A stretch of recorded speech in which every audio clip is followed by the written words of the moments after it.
right, hopefully everybody can hear me okay. It is 5:45, but we're going to hold the start of the meeting to give everybody time to get to their home computers. So just bear with us for a little bit and we will get started as soon as we have everybody available.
Can I just test my headset? Can you guys hear me?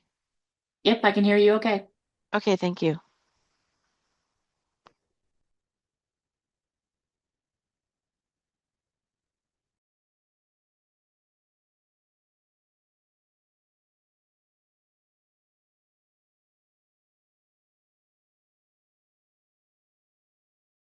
Just checking, can everybody hear me? Yep, I can hear you. Great, thanks.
I am here.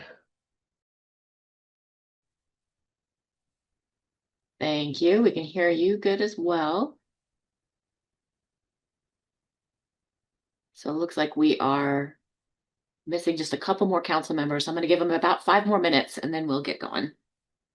I would have been in a little bit sooner, but our crack IT service team that we have at Thornton makes me re-enter my authorization code for Memecast every single time I try to open up a link.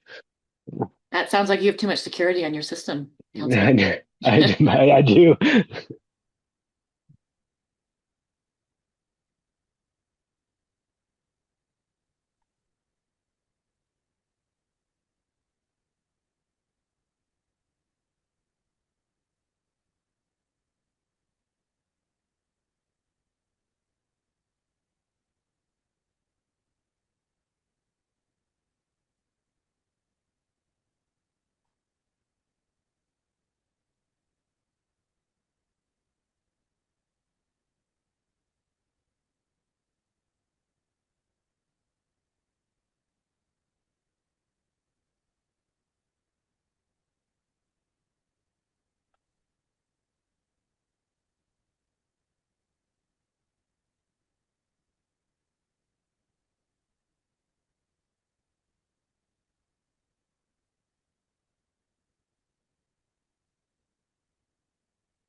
Hey David, I just hopped on. Have you heard, is there like a delayed start or something now? Chris, I can hear you. We are going to start at 5:55. Okay.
Mayor, this is Tammy. Can you hear me?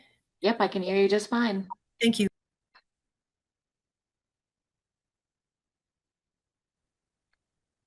I think we have everybody except Councilmember Byrd, who said there's an accident on his way home.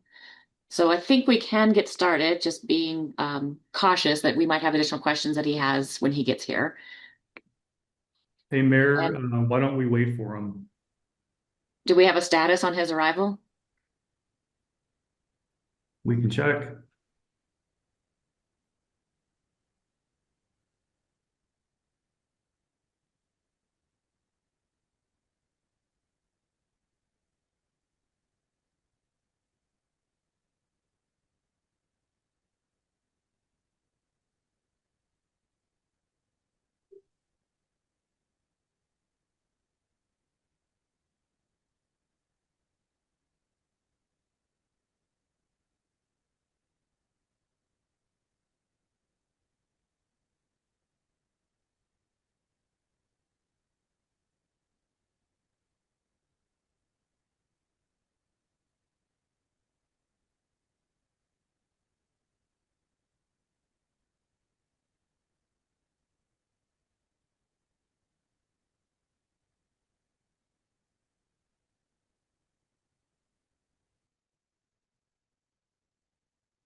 So we just got a text message saying that he needs admin approval for his Zoom sign in. Kristen, can you send him another link?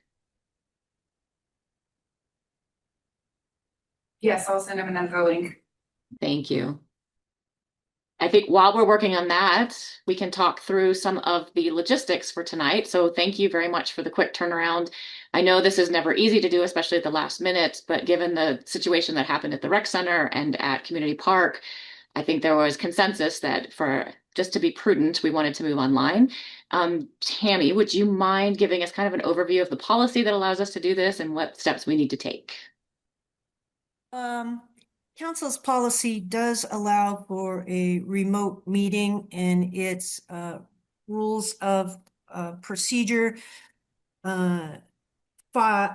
Section 6, order of business, subsection P, indicates that if the city manager in consultation with the mayor determine that a meeting in person is not practical or prudent because of health, weather, or other emergency affecting the city, the regularly scheduled meeting may be conducted entirely as a remote meeting or canceled. If the decision is to conduct the meeting as a remote meeting, there is a statement in here that the notice should be given at least 3 hours before the meeting. Due to unfolding events today across the city, that time period was not feasible. We did give online notice that this meeting was moving to a remote meeting as soon as that decision was made. Your rule also allows all council members to participate in and vote in legislative and quasi-judicial matters and participate in executive session if the meeting is made fully remote. So this is a planning session tonight, so there are no decisions that will be made by council per se. We do have a special meeting and an executive session, but I think at the beginning of the special meeting, if council votes to allow the executive session to take place remotely, council members can participate in the executive session, which is for your appointees' 6-month check-in. So that your rules provide for this. Also, I think there's some general support within the Colorado Open Meetings Law for when situations are developing, and there's an unforeseen combination of circumstances, and state law also defers to your municipal and council rules in those circumstances. So for those reasons, I believe council can conduct its planning session tonight remotely, and then we will talk about the exec session once we open the special meeting. Do you have questions on that, anyone? And I'll ask council, when you have questions, just hit the raise hand on your Zoom link, and that will put you in the order that you've asked to speak, and I'll call on you just as if we were in person. Also, Mayor, I've been having troubles with my video. I was taking my computer in tomorrow, so I may not be visible tonight. Thank you. Mine keeps going in and out as well, so. All right, I know we're continuing to work with Councilmember Byrd. While we are working on that, Tansy, do you have any updates for the council? I do not have any updates. I will make a brief introduction at the next item.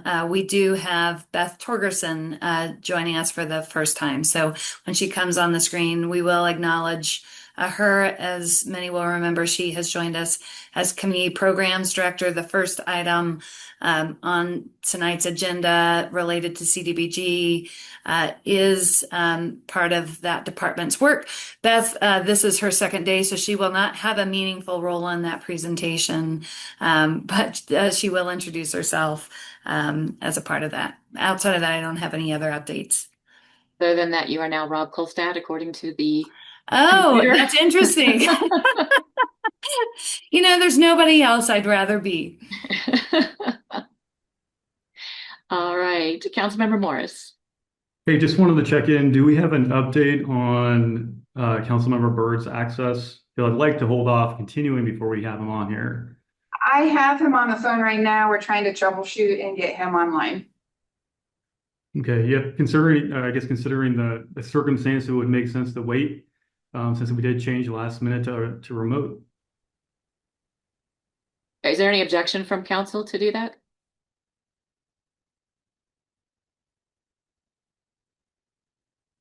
All right, I think we can wait a few more minutes. What I don't want to do is wait too long if we're having to troubleshoot on the electronics, but knowing Councilmember Byrd, I know he can help figure this out.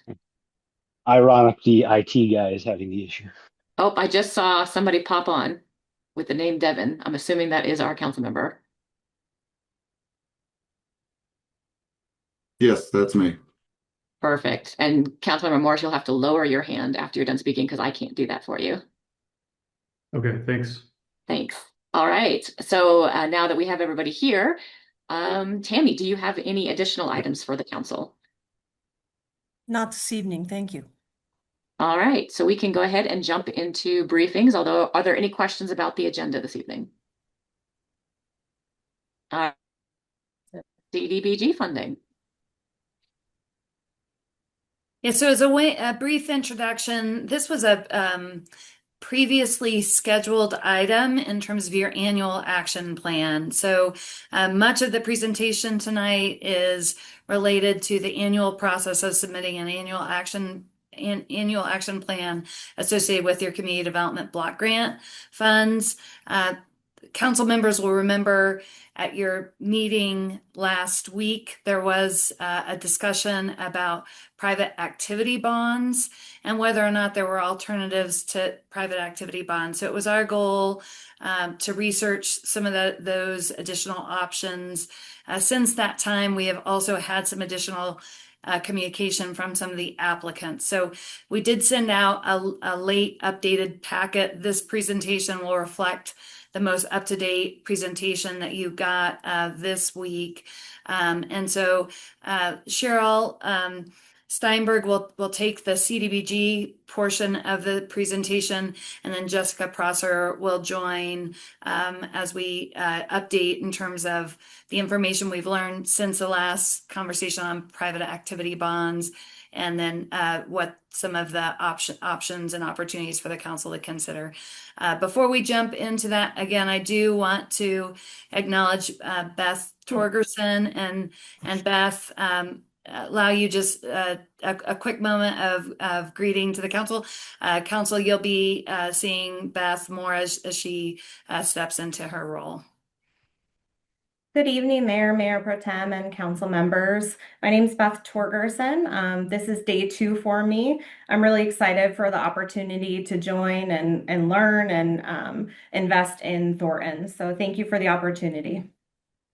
And just as a brief reminder, Beth is joining us from the Human Services team at the county. So will be really important, brings a really incredible experience and relationships to continue to improve and strengthen the systems that we already have in place. So with this, I'll give the floor to Cheryl that will walk us through the annual action plan. Thank you. Beth and I are sharing a computer, so. And good evening. As Tansy mentioned, we are here to discuss the 2026 annual action plan. And I don't see any slides. Is there? I've got printed slides here with me, so I can go through that, but I don't know if anybody else has seen slides. We are seeing slides. Okay, then I'll just go off of my printed. So every year we need to take a look at and submit an annual action plan. And so our purpose today is to take a look at that, review it, and we'll start by reviewing the consolidated plan.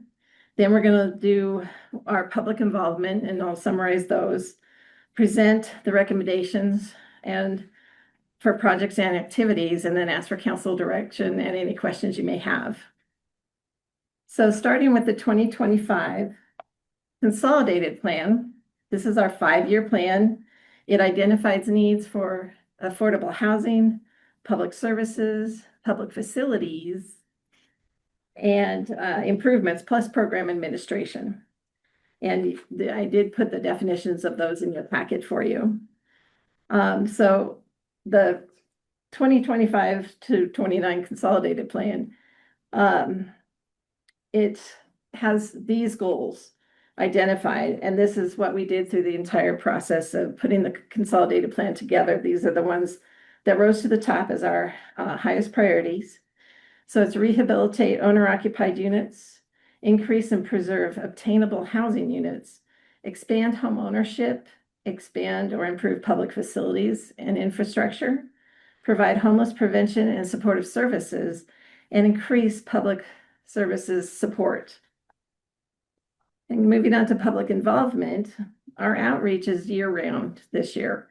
We teamed up, I was also on the Housing Choice team and with the strategic plan as well. So using those combined meetings and discussions, I've summarized the outreach that we conducted. So we did consulted 24 staff members throughout the year, and 24 organizations. We presented and interviewed to council and planning commission and staff, organized the fall resource fair at Pine Lakes Ranch Mobile Home Park, 150 attendees, and that was very successful. Staffed events, booths at Harvest Fest, Farmers Market, Dias de los Motes, and Winterfest. Met with home developers and their related associations. Did a housing choice open house, and then we did a public input meeting for CDBG. You had 0 attendees on that one. We did the Fair Housing and Resource Fair new this year. And we did a 30-day public comment period, which we've received one comment so far from an 8th grader named Oliver, who would like to point out to us that there's a lot of grass and it takes up a lot of water. And he highly recommends that we convert our city grounds where we can into more sustainable water conserving plantings. So I responded to him and gave him some links to some of our existing programs. And fortunately, one of our programs, the Code Cap program that we're recommending, has the component in there of any damage we do to the lawn is repaired with Waterwise landscaping. So I thank him for that. He might be listening in today. Then we're doing the public hearing next week. And we also made sure to incorporate into the annual action plan, our 5 publicly presented and firmly adopted plans, like the housing needs assessment, the strategic plan, comprehensive plan, and so forth. So the CDBG input that we received as it correlates to what CDBG can fund is listed here. So it can help address high and increasing costs, especially taxes, insurance, food, water, and housing. Shortage of housing, that missing middle, higher density micro homes and senior housing. We can do extreme need for emergency housing funds like rent, mortgage, and utilities and immediate shelters.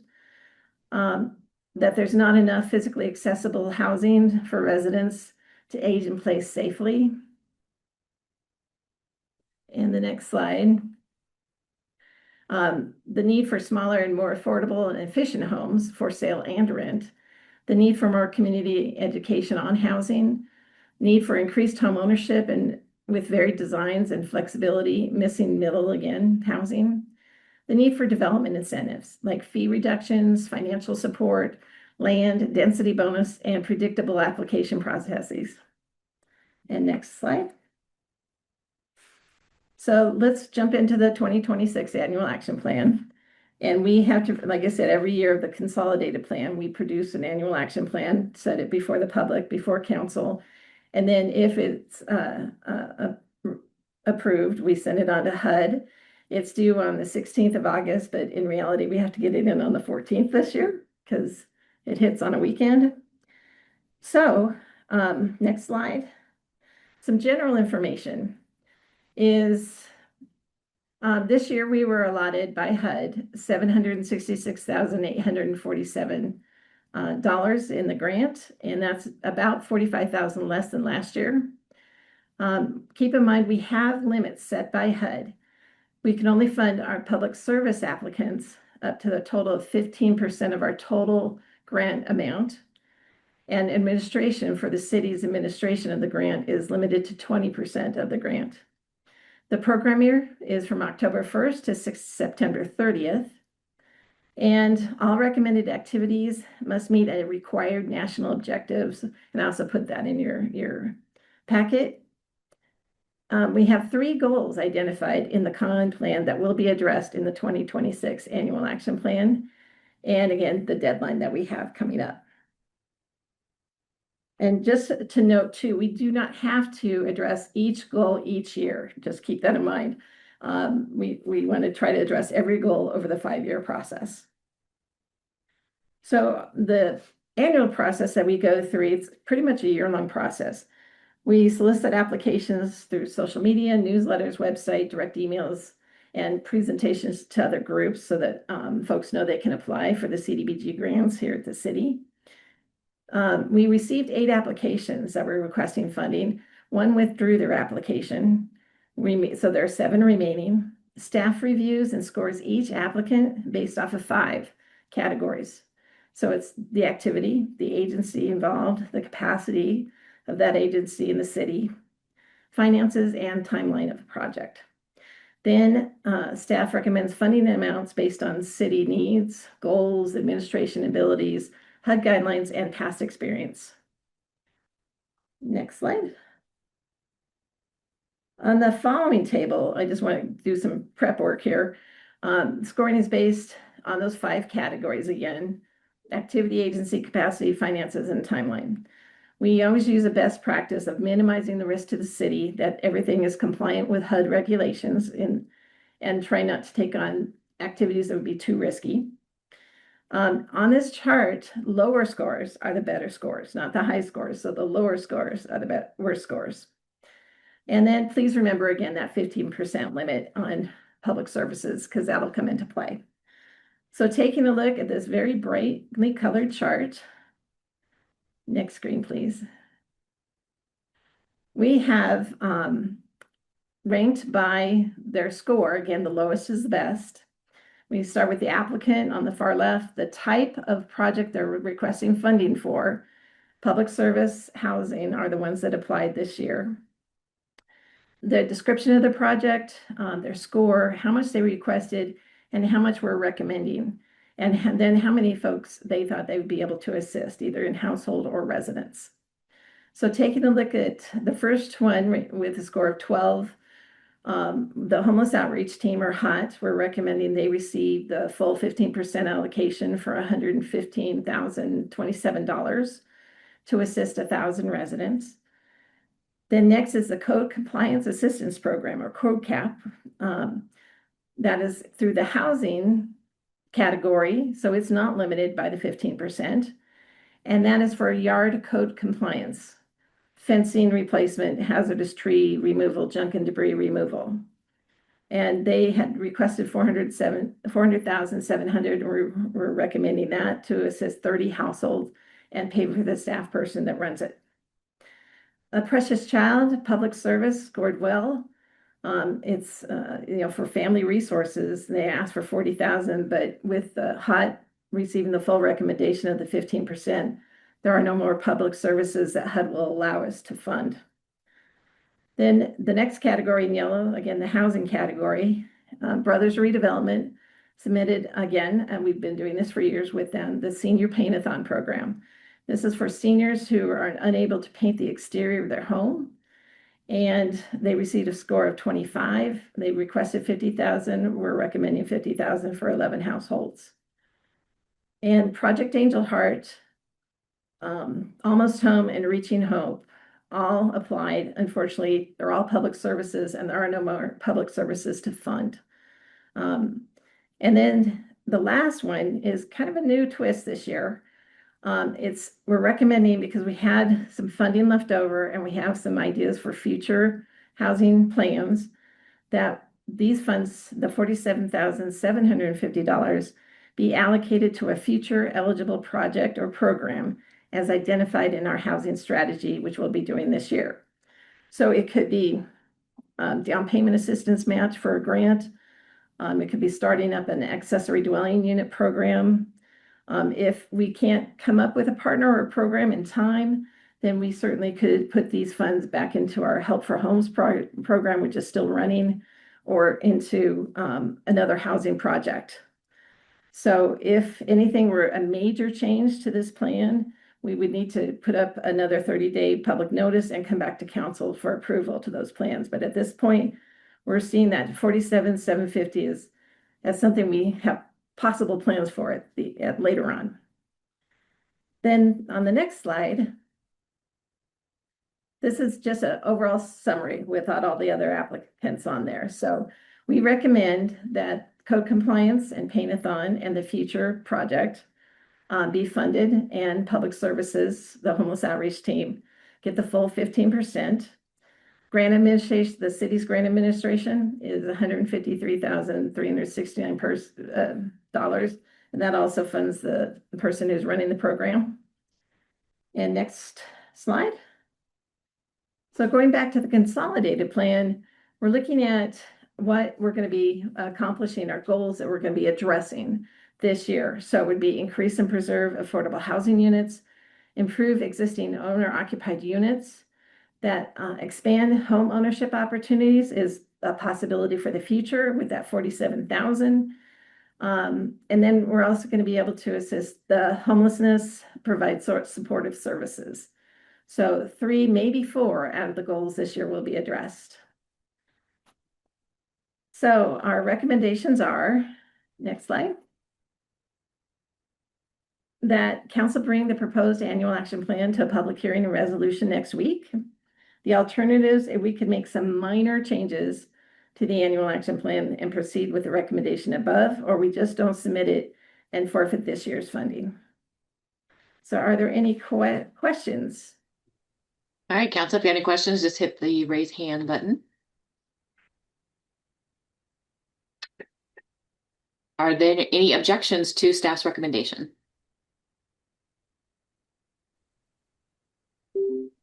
All right. Thank you, Cheryl. You're welcome.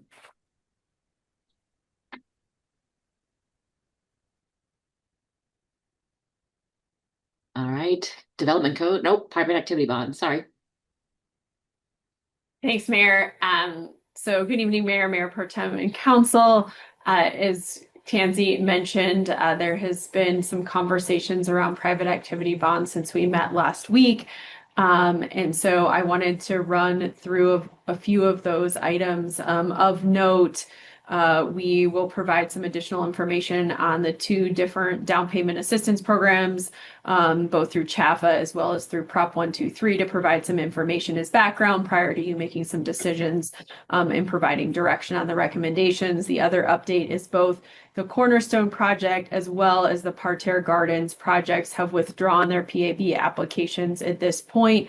They are still working on some negotiations with landowners, and their LOI with those have not come through, and so they're not quite ready to take on PAB at this private activity bonds at this point and be able to meet the timelines associated with PAB. So we will likely see them come back in another round as they're still working through where exactly those projects are going to go. So we shifted over the past week to be able to still allocate bonds, and have had some conversations with Maker Housing and the other projects that applied to come up with some options to still keep the bonds within Thornton and make sure that they can go to a project later in a later year. So next slide, please. So just a little bit of background on CHAFA's down payment assistance program. This program, as you all noted last week, has been longstanding with the state. Did want to note that if we do assign some of the PAB to CHAFA, there is not a guarantee that that money can be used only for Thornton residents. So it goes into an overall bond pool. The premium bonds are used for things like private activity bonds to help households. And there are restrictions on, the amount of money and things like that. If you go to the next slide, Kristen, this program is not quite as beneficial to the first time or home buyer as the Prop 123 program. However, we can put some of our PAB cap into this program. You can see here the different thresholds of about $25,000 or 3% of your first mortgage. There's a second mortgage option. They've added another option just a couple of weeks ago for public school employees as well. And so this provides kind of a broad overview of what the CHAFA program works with for home buyers in the community. Next slide. This shows some of the numbers of utilization of households in Thornton. So you can see the years that the city did put PAB towards CHAFA for homebuyer assistance. There was maybe some slightly higher, although we did see in 2025, 81 households take advantage of the program, and then we're at 36 year to date. So putting an allocation in certainly helps the overall for Thornton residents, but we can't guarantee that that money only goes to Thornton residents. Next slide, please. So the next program is the Prop 123 down payment assistance. So this is not something we can put PAB towards. However, we just wanted to brief council on the program and let you know that we will be looking into it and applying. It's a rolling application. You can go to the next slide, Kristen. It's a rolling application as part of Prop 123. Again, a little more favorable to the homeowner. So this could really be a both and scenario of providing some to CHAFA, but we also want to make sure you're aware of this program and something we want to follow through on. The differences with this, you can go up to 120% of AMI. There's a little more funding provided for that down payment assistance. And then there's also a repair assistance loan program as well. So this is sort of staff's going to pursue this no matter what, unrelated to PAB, but we wanted to sort of highlight it as another option that we'll be working towards so that we know about it. I'm familiar with this program, and when I was in the city of Aurora, we did receive this and we were getting a lot of positive feedback from the community. Next slide. So given this is the eligibility, so it pretty much goes for anything that's homeownership. So next slide. So given what I just said, we want to keep the bonds in Thornton. And in order to do that, one of the options and conversations that we've had over the last week without having projects ready to go to assign them to is to put a larger amount of assignment to Maker Housing Partners for future projects. So Maker could use them for their projects, or they could use them for any other project coming into Thornton that is an affordable housing project. This assures us that the private activity bonds stay within Thornton and they don't go back to the statewide pool. And we have either 2 to 3 years to spend them, depending on if it's 2025 or 2026 PAB. And we wanted to create some restrictions around how Maker would use those funds. So if you go to the next slide, just wanted to outline for any of the PAB that we would be recommending going to Maker, these would be part of the restrictions that we would want them to be the project located in the city. We would want it to follow the future housing strategy kind of policy framework that will be coming before council probably early 2027, that they can be constructed within the timeline, that all of their entitlements are executed and done prior to any bonds being issued. And I know this conversation has come up a few times. And so assigning them to a project means you're sort of holding them for a project. They are not going to be issued until all entitlements are done. So I wanted to just kind of make that distinction. And then if we got to a point where Maker didn't have any projects and there was no other projects interested in the city, at that point we would return them or turn them over to CHAFA. So that would be sort of that piece as we talk about this. You go to the next slide. This is just draft language. We worked with legal to see sort of what some of the language that would be included in the agreement with Maker if council provides direction to provide some of the PAB to Maker without being signed specifically to a project at this point. So we want to make sure we have assurances for ourselves. Next slide. So we'll start with 2024. Again, these are about to expire, so we need to do something with them. So we had said last week this continues with the reassignment to the Dawson Square rehabilitation, and then the remaining amount that Maker already has, they would assign to CHAFA for the down payment assistance program. So that's about 2.4 million of the 2024, because there's not a project that can meet the deadlines to get these issued soon enough. And so we would turn that remaining amount of 2024, the staff recommendation is to go to CHAFA for down payment assistance. I see we have questions, so I'll pause. Councilmember Morris. Hey, Jessica. Hey, super helpful information. Thanks for actually sharing that Prop 123 program. Wasn't aware of that. And I'm looking at on this, the 2024 balance to CHAFA via Maker. In our last, I guess in the update, did we talk about this going to CHAFA directly? And is that what we agreed at our update? Yes, and it will go to CHAFA directly, but the distinction there is Maker already has those allocations from previous projects we had allocated to where the projects are not moving forward. And so Maker has them in their control, and we're telling Maker to go assign them to CHAFA. Does that make sense? It does. What amount is that again, approximately? It's about 2.4 million. Sorry, we didn't get that number on the slide. Okay. Should have. And then, so do we have a tracking mechanism or accountability mechanism to know when that transfer to CHAFA happens and how soon that should happen? Yes, so we have to assign and essentially say what we're doing before September 15th.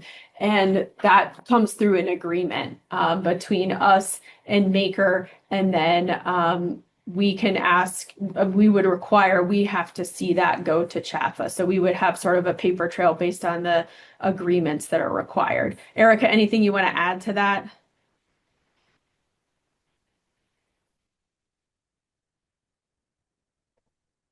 She's trying to unmute, I think, Yeah. but Excuse me. Yes, sorry. So sort of in this process, the city already did allocate to Maker the 2024, the full allocation. And what we're trying to do now, Maker's legal counsel told them, we can just use this without the city having to reallocate it. They felt certain they could just use it for Dawson Square, even though the city's allocation had been for Claude Court. And I said, we would like a paper trail. We would like resolutions showing that it was rescinded and reallocated to a different project to connect the dots, so to speak. And so Maker does already have the full 2024 allocation. They can reuse it for Dawson Square, the 6.5 instead of and then the balance. That's why Jessica was saying Maker will just then later send it to CHAFA rather than us sending it directly. And I think that does legally work. What we have also talked about and she'll get to this in a minute with 25 and 26, is putting sort of a stop clock on it. These 2024 private activity bonds need to be used by December 23rd. It's like a weird pre-Christmas date that they always pick, but it's December 2023 of 2027. They do not right now have a project that they know they will be able to use. So I think in our discussions with them, they are prepared to just send the balance to CHAFA right now. And then what you'll see from that draft language a couple slides back is the 2025 allocation would have you have to apply it to a project before December of 2027, leaving that last year. If they haven't used it, then sometime after that date, they need to demonstrate to us that they've sent it to CHAFA. Okay, great. Thank you. Councilmember Martinez. Yeah, thanks. A couple questions. The private activity bond time span, how long do we have before they expire? Is it 2 years, 3 years? I can't recall from the last presentation. yeah, so It's 3 3 years, but each of the different funding years is now on a different timeline. So we need to obviously use 2024. The clock is ticking, as Erica was just mentioning. So the 2026, we have a longer runway. Okay. And then you mentioned that there were some withdrawals. I think you mentioned the parterre one, and there was another one. Those ones were on the table. Well, those would have been eligible possibly for the 2024 allocation, but since they withdraw, now that kind of leaves us with only one option. Is that Yeah, those projects wouldn't have been ready for 2024 Okay. to begin with. They weren't far Okay. enough Oh, they were along never their part of it. process. Yeah. And so there's no other eligible projects for the 2024 bonds. Is that correct? Correct. Okay. Correct. All right. So That staff's helps me recommending understand. those go for the down payment assistance program. Okay. Thank you. Okay. Okay, Are we good Councilmember to move Morris, on? did you have another question?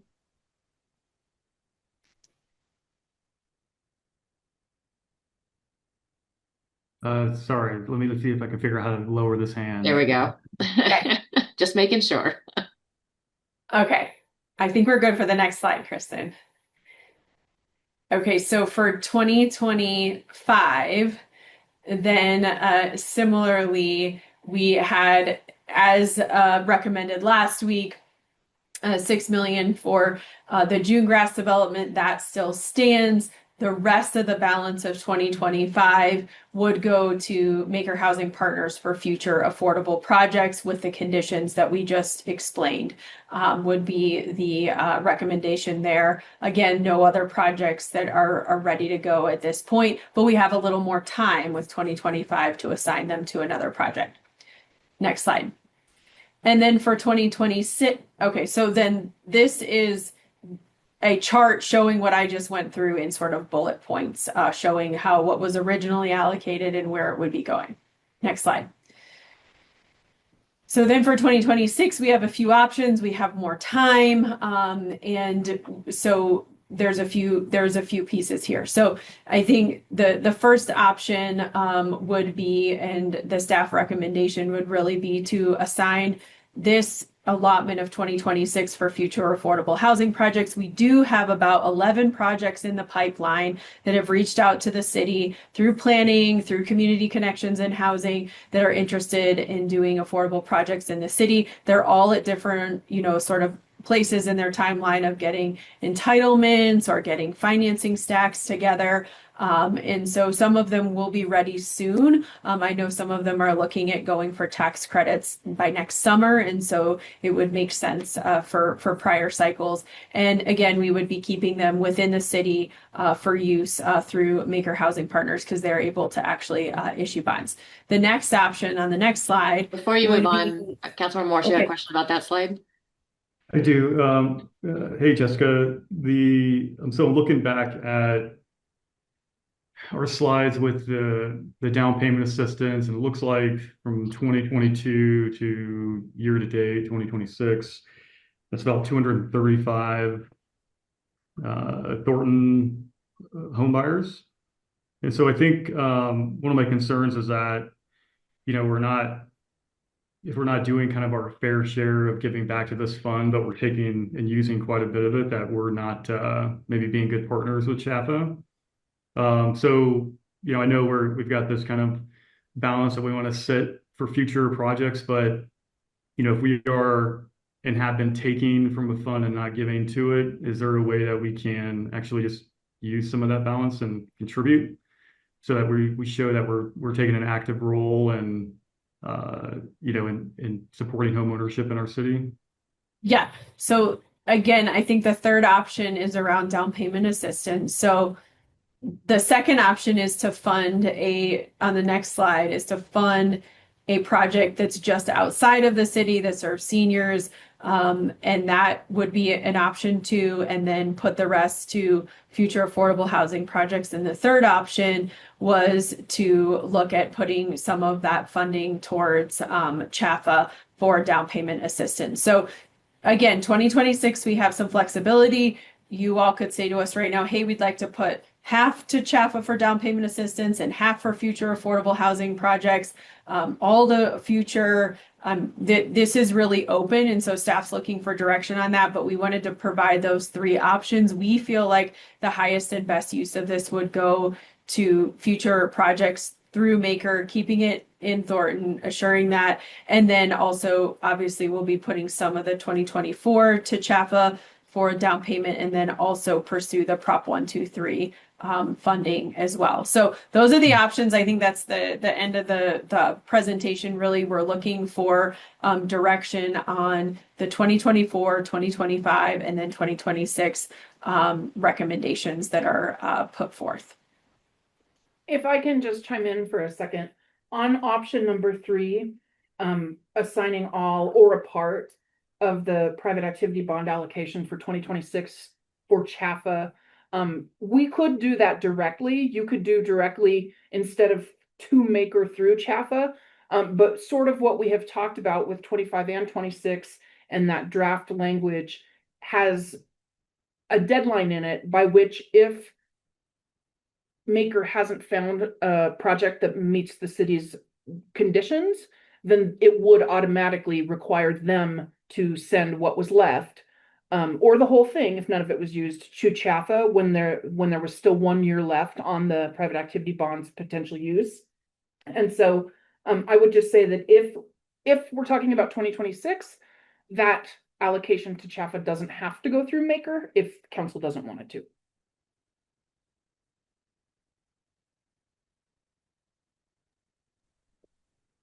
Go ahead, Drew. Question. I was looking at the PAB website or the state website on PABs, and they talked about an industrial use, small industrial use for these funds. Has that ever been something we've explored as a city?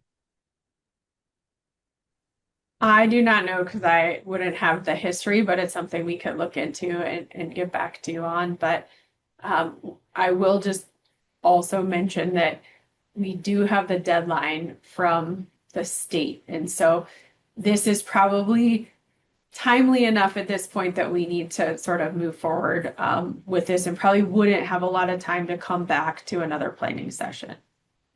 And I would also just add in, like, we go out sort of to bid and ask for letters of intent. And if we received a letter of intent for a proposed industrial use, that's something we would consider and score on.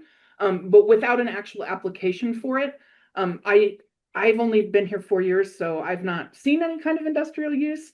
But again, we're unfortunately in a position where in the last week, 2 of the letter of intents have fallen through or they're not ready. I know Cheryl and I had a conversation with the Cornerstone team, and they very much are hoping that they will still be developing in the city of Thornton. They are going to explore additional locations. And so hopefully one of those comes to fruition. And then I do believe that the Claude Court project is planning on amending their application and coming back. So these are just a couple of the things that Jessica mentioned are in the pipeline as far as potential projects. Okay. We can certainly follow up with a report on industrial uses, and if there are ways that we, if that's a desirable thing for the council, how we could encourage those kinds of applications in future cycles.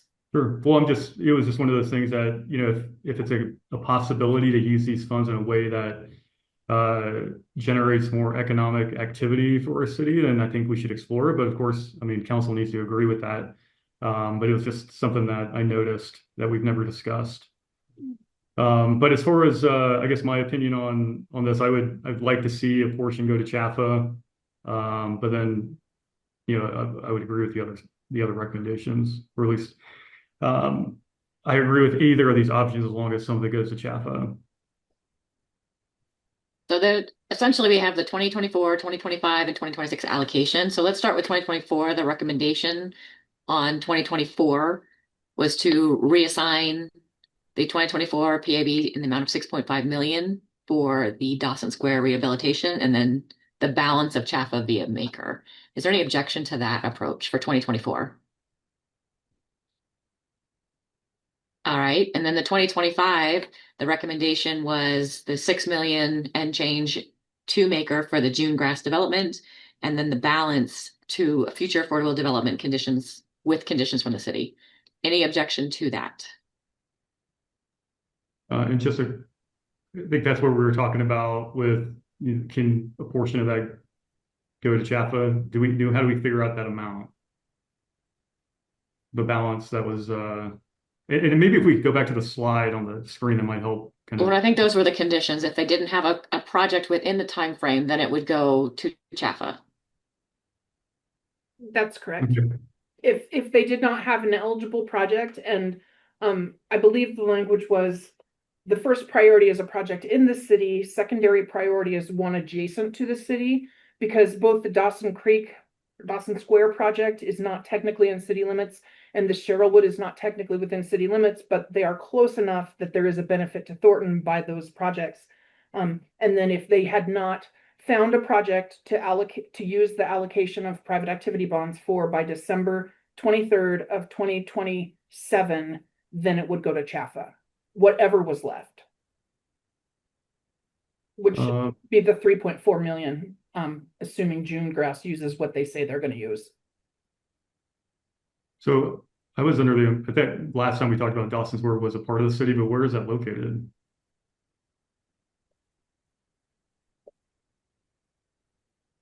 And council members, we can't use the chat because of open meetings laws. So if you have a question, you have to raise your hand in order to ask that. As Erica's getting the answer to that question. Cheryl might be better equipped to answer that question. Hi. Cheryl, can you clarify if that's in the city? So the Sherrillwood is not in the city. It's in unincorporated Adams County. And then the Dawson Square is just a block off of the city boundaries down on the southern side. So is that unincorporated Adams County?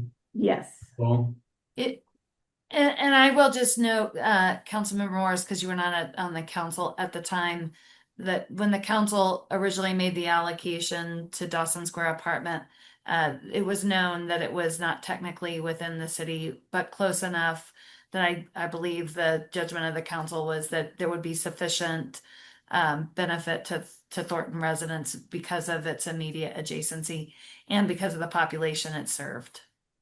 That is correct. yeah, I guess I get that. I understand a block away, there's maybe a slippery slope there because it's black and white when it's in the city limits. But then it becomes subjective after that. And so I do have maybe some concerns with allocating that money to a non-Thornton apartment complex or affordable housing complex. But I do understand what you guys are saying. If there's stats to show that, these are Thornton residents or that have moved to, there from Thornton because it's the best option nearby, then, that helped even justify it even more. Yeah, unfortunately, it's a new build. So we could certainly get from them maybe individuals on their waiting list. I'm not sure what statistics they could provide, given that this is a prospective project, not an existing development. Oh, so the rehabilitation is of an existing apartment building, but it's a first-time affordable housing complex. Is that right? I think things are getting confused. Dawson Square is an apartment rehabilitation, and Sherrillwood would be a new build. Okay. And Sherrillwood is not what we're discussing at this point because that's 2026 potentially. Right. So Dawson Square was a previously approved project by council. Previously approved affordable housing complex, and they're going through rehabilitation. So they have been operating as an affordable housing place. Is that right? Yes, I can answer that. That's correct. Okay. And with this new rehabilitation, it will lock that affordability until 2056. Got it. Okay, thank you. All right, Councilmember Byrd.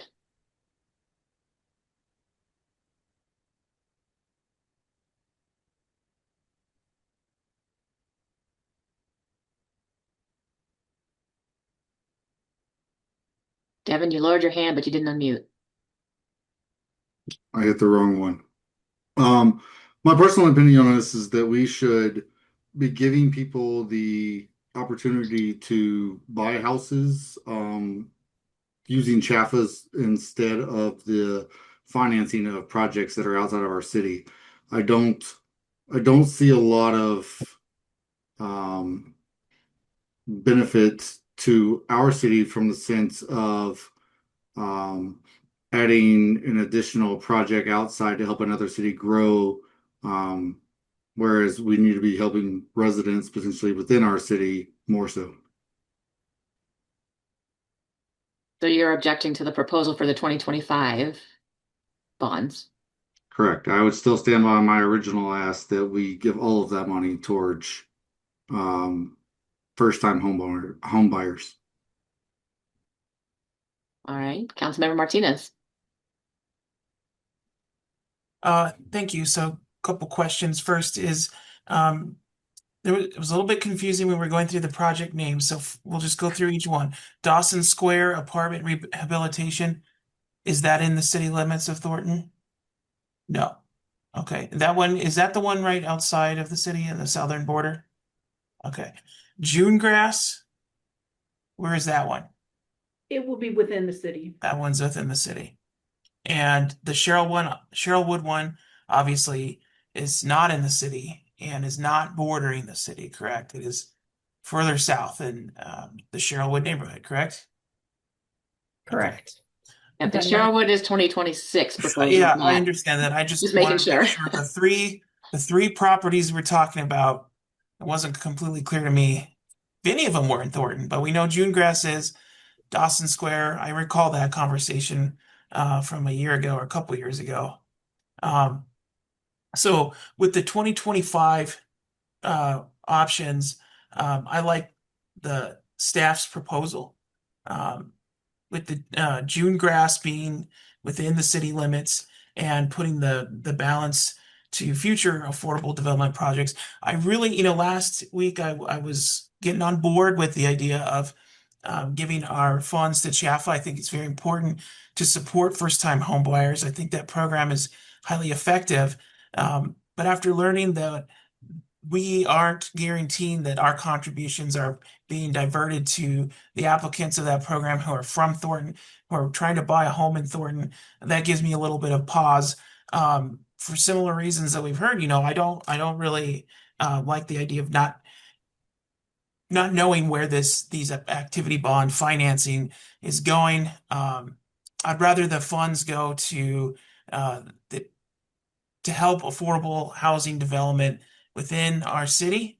And if we can't guarantee that all of these funds are helping out Thornton, it feels like we could possibly be subsidizing people statewide for that. And that I think there's better uses. So I agree with the staff on the 2025 recommendation is the highest use for that. All right, Councilmember Russell.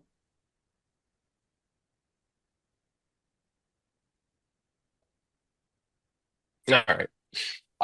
Yeah, so I guess I understand, like, I'm obviously a big supporter of Chaffa being in real estate myself, but in response to the concerns about the funds going outside the city when we're talking about projects that are one block off or nearby, Chaffa received 22 million in those 3 years in which we did contribute, and showing a total of 475 residents to include the years in which we didn't contribute. Well, the max is 25,000. So if all 475 recipients maxed out their Chaffa at 25,000, that comes to 11.875 million.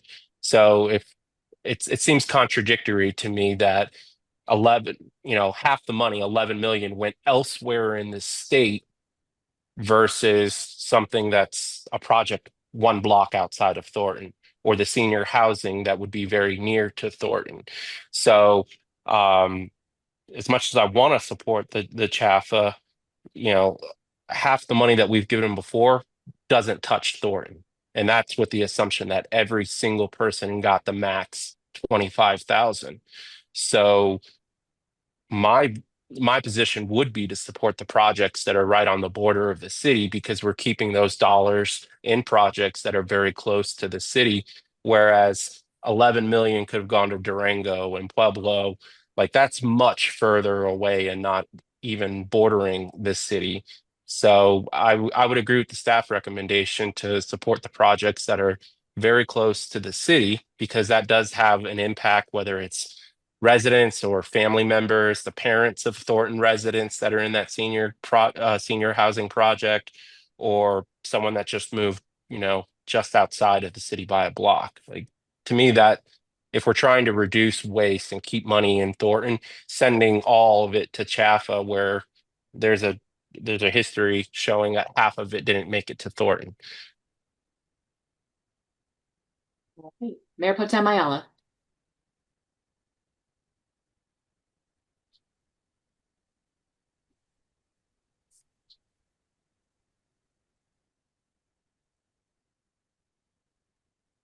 And you're still muted.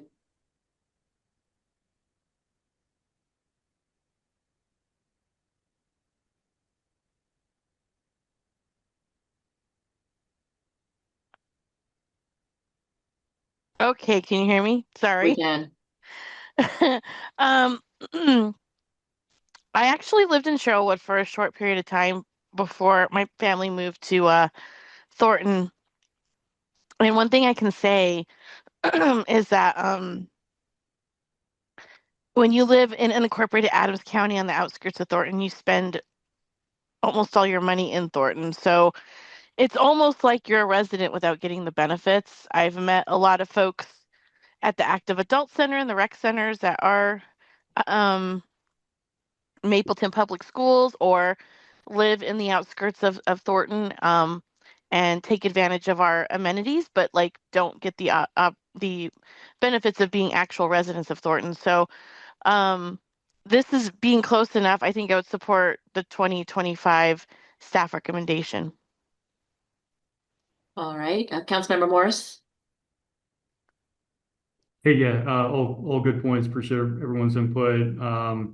To keep this kind of black and white for me, if the property is not in the city of Thornton, I won't support the allocation towards that. I'd like to see that go something in our city. So the June grass, that all looks good. As far as the future affordable housing in the city with conditions, kind of holding out for 2025. I'd rather see that go to use now than sitting in a pot somewhere waiting for something to happen. So I'd like to see that go to Chaffa, so we continue to fill that pot and so that Thornton residents can continue to get that down payment assistance. And, I know that I think there were 3 programs mentioned in the Chaffa slide or the down payment assistance slide that, there are other methods in greater amounts that are possible based on the type of assistance that's given, especially for the teachers in that fund, which was super interesting. So I'd like to do our part there, give our fair share, back to that pot and see more people use it. So we're not just taking. All right, Thanks. Councilmember Algie. All right, can everybody hear me? Yep. Okay. Jessica, thank you for the presentation. Chaffa is a great tool, obviously, for folks to get housing assistance, but still, hearing, Devin and Drew's, opinions on that, but still, I believe that I agree with the staff recommendation for 24 and 25 still. These projects, Sherwood and Dawson Square, they're close enough to the city as well. And it's a positive, impact to roots of Thornton.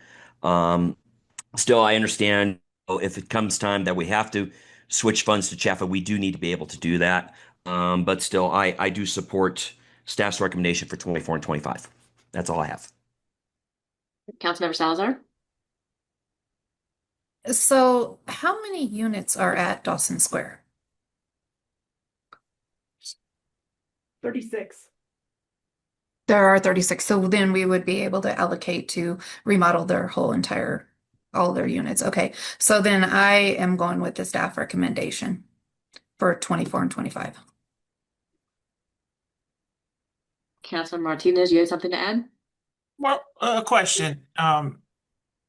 Does anybody in our team know how CHAFA, the down payment assistance, is funded? Is it entirely funded by these private activity bonds? Are there other funding sources? I have no idea, but this conversation is making me more interested in that down payment assistance program and how it's funded.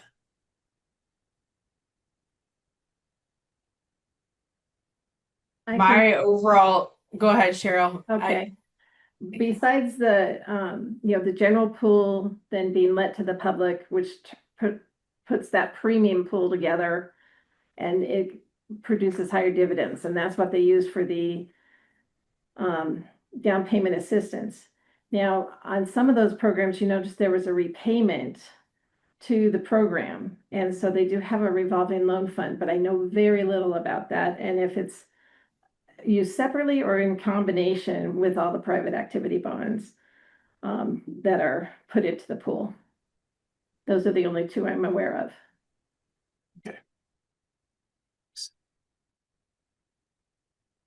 All right, so looking at how we move forward, it looks like there's consensus to go with the staff recommendation for 2025. I'll agree with the staff recommendation as well. I get the CHAFA side, but if we're not willing to support projects that are nearby, I'm concerned about giving everything to CHAFA that could be anywhere in the state. So I would rather keep it close to home where we can get the most residents supported, even if they're in unincorporated.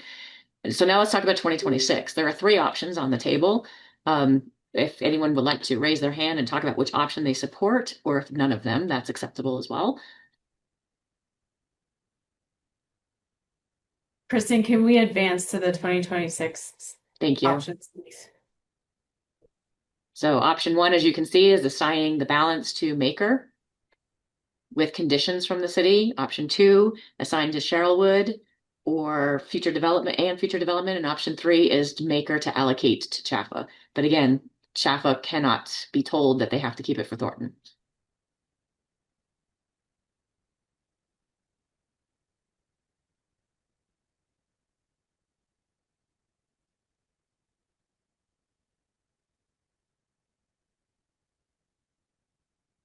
Councilmember Morris. How about option 4 sits in a pool and we see if we get industrial options applying? I think from a timeline, we don't have that luxury. That might be something for 27 to talk about. That's correct. We have to make our decision, or we have to make this initial allocation by September 15th. Okay, so a party, like an actual entity, has to be identified that would hold that future project? Yes, and it has to be an eligible entity, meaning an entity that is allowed under the law to issue the bonds on our behalf. A lot of communities just go to their local housing authority, which Maker is basically that for Adams County. Okay. For example, like when we had our conversation with Maker in light of Cornerstone sort of falling through and the parterre garden falling through, like for example, the city of Westminster does a similar, hey, Maker, we're going to allocate this all to you for eligible projects. We can say eligible projects within the city, and then if none of those have come up in the 2 years, we could say then it needs to go to CHAFA, or we could say, I mean, the conditions are, we can put whatever conditions we like on it, but we do know that they are asking. Currently, they put in a letter of intent on Sherylwood. Claude Court might be coming back, and I know the Cornerstone people really don't want to give up. So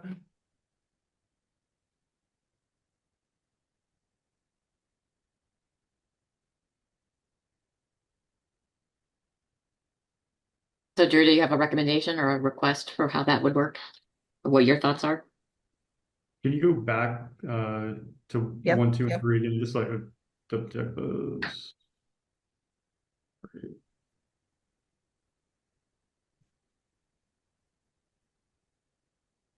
I mean, I do like option 1 with the, I guess I'm throwing in the CHAFA element. I know it seems like nobody's in agreement, or most aren't, but I do think we should have a portion always allocated to that fund. I'd like to see that continue in 2026. So option one, with the conditions being a project in the city, and if they can't spend it, it goes to Jaffa. Well, I mean, I do want a portion of the 10 million now to go to Shaffa. Well, staff can talk to that, but I think they have 2 years to figure out what to do with that. If they don't spend it in 2 years, then it could go to Jaffa. That's the Right, but staff That's recommendation, but That's the recommendation. yeah, no, I understand that. I'm looking at home buyers now that are looking for support, home buyer assistance wise. So again, being a good partner of that fund, like to see a portion of that contributing to that this year. So that's my opinion. Thank you. Thank you. Councilmember Martinez. Okay, question about the Sherwood project is it fully funded or is it dependent on this allocation? And it's a maker project, is that correct? Correct. It is a Yes, major. it is a Meeker project, and they are looking for additional PAB. I do not know the exact status of their capital stack for the project, but they were applying and asking for it from the city of Thornton. So they're probably trying to complete their capital stack and get enough of the bond cap that they need to continue. Sure. And do you know if they've also reached out to other cities? So, I mean, Sherwood is not in a city. It is unincorporated Adams and is surrounded by Thornton, Westminster, possibly even, well, not really. Thornton, Westminster mainly. Do you know if they've reached out to Westminster, if they even have private activity bonds available? Are they having the same discussion that we're having? so Cheryl, are you aware if, go ahead. Sorry, Jessica. I don't mean to interrupt. When I looked at Westminster, I pulled up their ordinance allocating their 2026, and they have just allocated it to Maker generally for projects within the city. So if Sherwood is not within the city limits of Westminster, I don't think they would. They may have applied for Westminster, but I can tell you that Westminster's allocation just went to Maker generally. Okay. And in talking with Maker, they mentioned they would have to go likely to the state for additional private activity bonds, but I don't know about the other communities. Okay. My next question is, does the staff have a recommendation for 2026? We got three options. Is there a recommended option from staff? The recommended option would be the first option to Okay. assign these to Maker Housing for future affordable housing to be identified within the city limits in the next 2 years. And if that is not accomplished, and again, it doesn't have to be a Maker project. It can be any affordable housing project within the city that meets those conditions. If that doesn't happen, then it would transfer over to CHAPA for down payment assistance. Okay. Then I will be in support of option one. All right, Councilmember Russell. You're muted. You're muted. I'm going to be in support of option two. The reason being is because of the second bullet point with the conditions from the city. So that would potentially leave open the opportunity to Councilmember Morris's position of getting funds to Chaffa. So, I'd like to support the senior community nearby to Thornton because I believe there's probably some Thornton residents that have some older adults that would, perhaps be in that Sherwood community. And then if they're unable to utilize the rest, then it would inevitably go to Chaffa per our conditions statement. So to me, that's the greatest serving with keeping 4 million close to Thornton in the hopes there's another project that would be supported with the remainder of the funds. But if not, then it goes to Chaffa. So I think that's a real good meet in the middle, from what it sounds like with the other council members, that we want to support Chaffa and we also want to support nearby or close housing projects. So two kind of outlines all of that. the housing project in Sherylwood with the hopes of a new project within the city, and if not, then it goes to Chaffa. So that kind of meets everyone's. It sounds like everybody's requests or intent with the funds versus option one is pretty close to that, but it doesn't assign anything specific to Sherylwood, and that would mean all 10 million. If they don't identify projects, all of that would go to Chaffa, and that's a big chunk to Chaffa, given my previous statements that maybe half of that makes it to Thornton and the other half of the 10 million could be anywhere else in the state. So two makes sense to me. Option two. Councilmember Salazar. Is Sherylwood a maker project? Is that who owns it? Yes. Okay, so essentially it is going to maker. So I agree with option 2.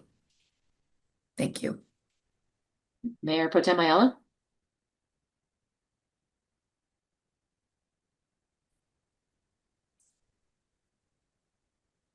My headset. I will go with option 1, please. Councilmember Algie. Thank you. Yeah, so with Westminster not, initially Westminster not helping with Sherwood, that kind of gave me some brief pause. But at our community cleanup on Wednesday, I talked to a couple of members of the Crossing Point community, and this is a conversation for another time, but still they're saying in the phase 2 and 3 portions, the newer, there are seniors in that along with affordable housing. That's kind of an issue with me on that. And Sherwood's going to be specifically a senior thing, and I think we need more senior affordable housing. And so I do agree with Councilmember Salazar and Councilmember Russell that I'm going to support option 2 in this situation. Plus, then we can, if that other remaining 6 million and change, if we can't find another project, in Thornton during that time frame, then we can go ahead and give that to Chaffa and satisfy that need. So I will vote for either option 1 or 2 when we formally vote on this. I want to stress that, but at the moment, though, I do support option 2. All right. Dave or Devin, do you have a thought?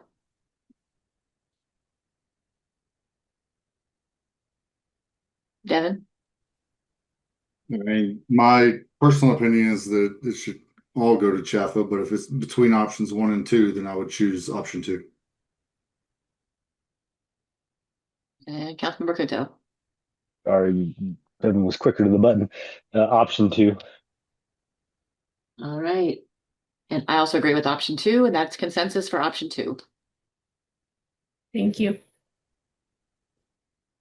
Thank you. I do want to just clarify the conditions for part 2 of option 2 should be development within the city because we're already doing some allocation to Sherylwood. So I just wanted to confirm that. Okay. Yes. Thank you. All right. Do we need a 5-minute break or should we keep going? Push. Keep going. All right. We'll take a break after the next one. So we have code update discussion. Yes, thank you. Next slide, please. So good evening, Mayor Pro Tem, and council members. Warren Campbell, current planning manager. Tonight is an opportunity for staff to introduce council to the phase 1 proposed amendments to the development code. As you recall, this new code went effective in September of 2025. It was an 800-page document, so we identified early on that we would be coming back in the near future with corrections to grammar, punctuation, typos, citations, and general oversights. So that is exactly why we are coming through tonight, and we'll be coming before you in the near future for an ordinance to amend the development code to make these corrections. Next slide. So again, tonight we're talking about phase 1. You can see we're adjusting or making some amendments to some minor process adjustments, policy, grammar, punctuation, citation, some oversights. And to be clear, we did discuss all this with the HPA and the commercial developers group. So we have done some outreach. There will be a second phase with some additional identified items to correct. And then there will be even some interest in the housing choice portion, which we would be bringing as well later in the winter or spring as we get some additional resources devoted to that. Next slide. So we have 6 particular items we want to highlight out of the over 90 corrections we've proposed in this first ordinance. The first one we have has to do with housing types. The newly adopted code, in an effort to increase housing diversity and choice in the community, we put some regulations into the code that in the residential high and medium zone districts that there's incorporation of at least 2 or more housing types in those developments. It's unclear in the code that within the cottage housing design concept, if the incorporation of 2 different housing types satisfies this requirement. Staff is proposing amendments to clarify that it indeed does meet the requirement to include at least 2 housing types in the cottage design type of layout. Just for reference here on the side, we have an image of a project that's been coming forward and attempting to locate here in Thornton. And again, it's a cottage design and it does include multiple types. So we would make amendments to make this type of proposal in compliance. I think we have a question. We can address that now. Morris? Councilmember Morris. Hey, Warren. I had a question on so the cottage housing. So we have that rental project at the corner of, what is that, Washington Center Parkway in Washington. That's like the little Avila? Avila, there we go. Would this update have stopped that development from happening based on the requirement for the 2 distinct dwelling types? As far as I'm aware, there is only 1 type in there. There could be 2. Yes, the new code would require at least an incorporation of maybe some duplex style or some single family detached. But that would be my knowledge. We are looking for 2 different types of housing for sure on certain sizes. Okay. Is there a way that we can find out for sure if the Avila projects have 1 or 2 distinct dwelling types? Because I'm concerned that, I guess maybe if you could give me the reasoning or give us the reasoning again, why we have 2 distinct dwelling types required for cottage housing development. Well, it's for all types of development in the residential high and medium. What we were trying to clarify is with this type of design layout, we are also asking that there's 2 different types and that 2 different types would satisfy those requirements. It's all about trying to create opportunity and price point differences within a development. So that's the reason why, and I can certainly do research and be prepared when we come back for a public hearing on what Avila has and does not have. And if it's possible to have that beforehand, that'd be good to know. But how would, we had a public hearing last week with that project at Hawley and 120th with the radio towers. Yes. That I think was a rezoning approval, if I remember correctly, and annexation and all that. Did Correct. those homes considered cottage style? Because they seem like they were pretty small lots, pretty small single family. I'm not able to answer if they considered it or not, but what I can say is it was under the previous code where there were different parameters, different housing designs and layouts allowed. So different. So a little bit hard to compare. So again, my concern, and maybe nobody on council agrees with me or not, it'd be good to hear opinions on this, but I feel like adding this 2 distinct dwelling types stops our cottage houses from being developed. Because like Avila, if they are only doing 1 type, which I only think they have 1, but again, that's why I'd love to confirm, then we wouldn't have that type of property in our city, which I think is a great value add to the housing diversity in our city. So I'm just concerned that we're adding in something that we don't have to, that would stop the cottage houses from being built, which is again what people are asking for. To clarify, this is creating more opportunities for more zones for cottage housing. It doesn't restrict somebody that might do cottage housing in another zone. Warren, can you confirm that?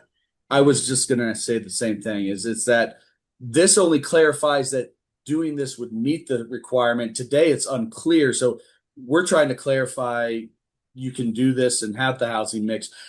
I would also suggest, Councilmember Morris, that a large enough project could do a cottage style design of all one type and then do a different product off that's not even cottage design layout. So again, it's always the intent is to create the diversification of housing availability. Sure. No, I agree with that. I'm just thinking of smaller site development where you have the developer can only build the cottage housing, like single family, just small square footage. I guess an example would be the one we saw at the corner of 124th and York, where that developer was looking to put, based on the pre-app, they had about an 800 square foot, 28 or 20 single family homes that were about 800 square feet, 2 bed, 2 bath. It looked, so I would consider it a cottage style. And there were 20 2 bed, 2 bath, and 8, I want to say like 3 bed, 2 baths. So when I look at this, then I'm like, oh, I'm wondering if they now couldn't do that anywhere in our city unless they added a duplex. So let me clarify again, and I think this is maybe better for us to follow up in a different report. So again, this is talking about 2 existing zoning districts that require a mix of housing types. Many zoning districts don't require that. So we can follow up in a report and outline for you all the zoning districts where you could just do cottage housing as a single use type. Got it. So there could be residential low density, and you could have cottage housing in there with Right. just single Right. one dwelling type. We'll follow up with all the zoning districts that would allow cottage housing as an outright use. Got it. Okay, that's great. Appreciate it. Councilmember Martinez. Yeah. First, thank you, Drew, for asking that question. I had the same thoughts, and I agree with your stance on we're trying to bring the cottage housing type, make it more amenable, something that develop is a legitimate option for developers to do in our city, and which is why I was such an advocate for it last year to get it into the more zoning types. So I agree with Drew on that.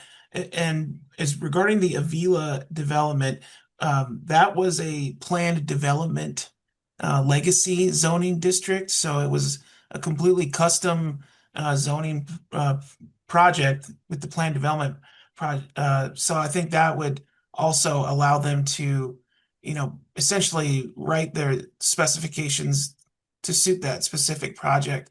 We don't have planned development anymore with our new code, correct? We have an overlay. So my question to staff is, with plan development overlay on specific zoning base layers, base types, that could allow for flexibility or maybe like waiving some of these. For example, if it was a plan development overlay on top of a residential high or residential medium district, that would allow for flexibility and things like this.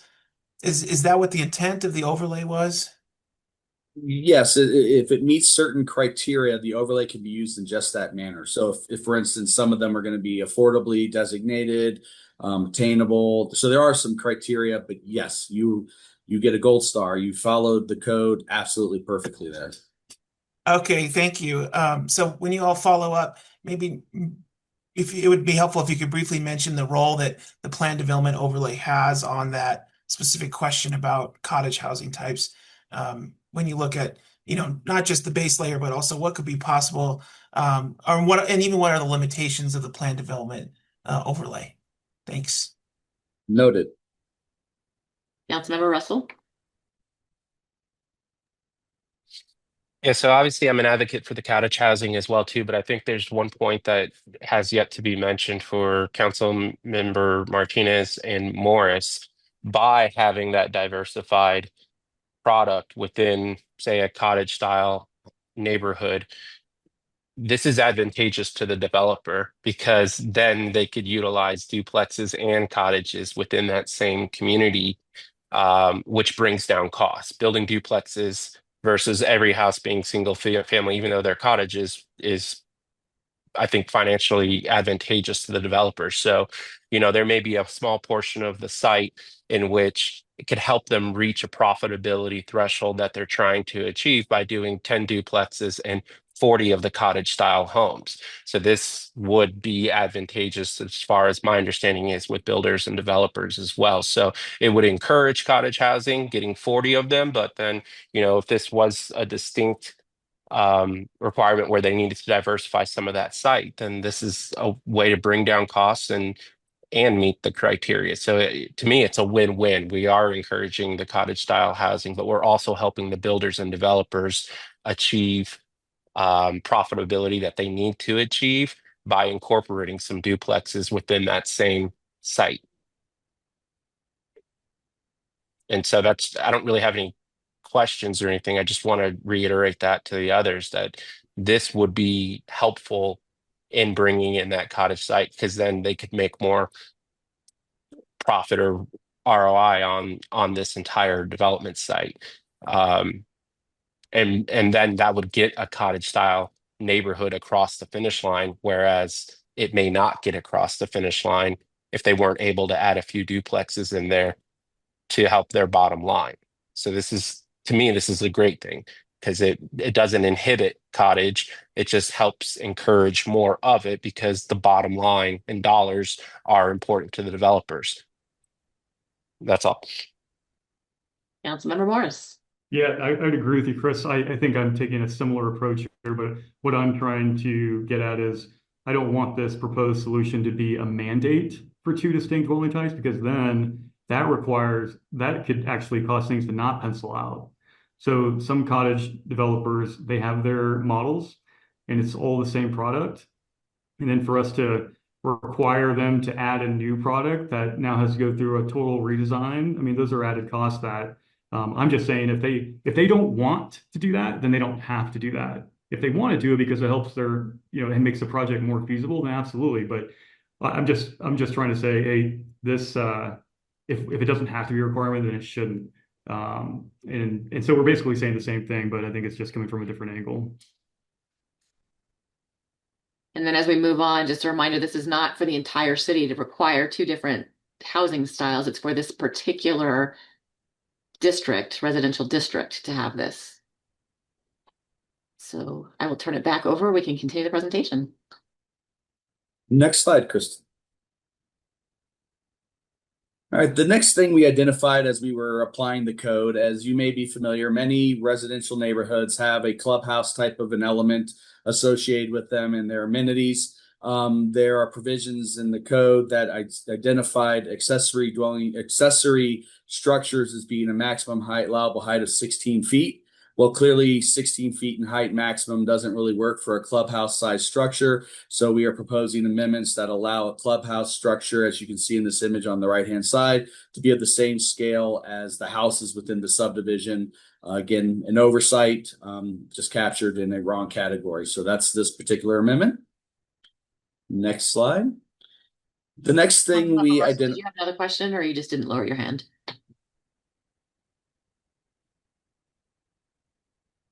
Thank you. Sorry, keep going. Perfect. So the next thing we identified is we have a number of neighborhoods and developments where the developers, in trying to address their public land dedication requirements, would like to propose a privately constructed and maintained park, but have it count towards their public land dedication requirements. So we wanted to clarify the code, because we've done this throughout the history of the city and the previous code as well. But we needed to make some amendments to the new code to clarify public versus private parks and what types of amenities we need to get into the private parks open to public use, so that we can give them that credit. The short of it is if a private park built by a private developer is going to get credits for the public land dedication, we, the city, the staff, will ensure it has amenities that qualify it, in our eyes, as being a public amenity with public access. So that's what this proposed amendments is for. Councilmember Russell. Yeah, so this is one thing that I'm in particularly not in love with. And we've seen this a few times through these development presentations, and where in lieu of having the dedicated land, they'll add park benches or a dog park, but then it just gets wrapped into the metro district and the residents end up paying for that park. So if the developer's not going to dedicate land for it and just say, oh, look at all these amazing amenities, but then the residents are going to be paying for it in their future metro district, it's just letting the developers off. So I know I'm arguing both sides of the coin here, being pro development. And then in this situation, this is what came up in last week's meeting too, when they talked about the street light, and it was very quietly slipped in there with like, oh, we have 3 million banked for future road improvements. Oh, the street light's part of that. Well, that's all part of the metro district. So essentially, why even mandate for the developers if they're just going to keep passing the cost of it to the future homeowners, increasing the metro district costs? And let's be honest, most residents don't understand metro districts. We had a resident last week says he knew nothing about metro districts and asked a question that, was fairly elementary around metro districts. But the reality is if we go this route, now they'll just build whatever amazing public park, but make the residents pay for it via metro district instead of it being dedicated land. So we're going further in that direction, which is something that I already see problematic because it's just getting passed on via taxation to future residents. And this would just broaden that metro district cost to those residents. So I get the purpose of it, but I'm not in support of allowing, them to get out of more land dedication at the expense of our future residents. To me, that's just really sticking it to the resident. And it's already being done, but this just furthers that, in my opinion. I'd love to hear some other council members' opinions on that because that, to me, seems exactly what this would yield. Councilmember Martinez?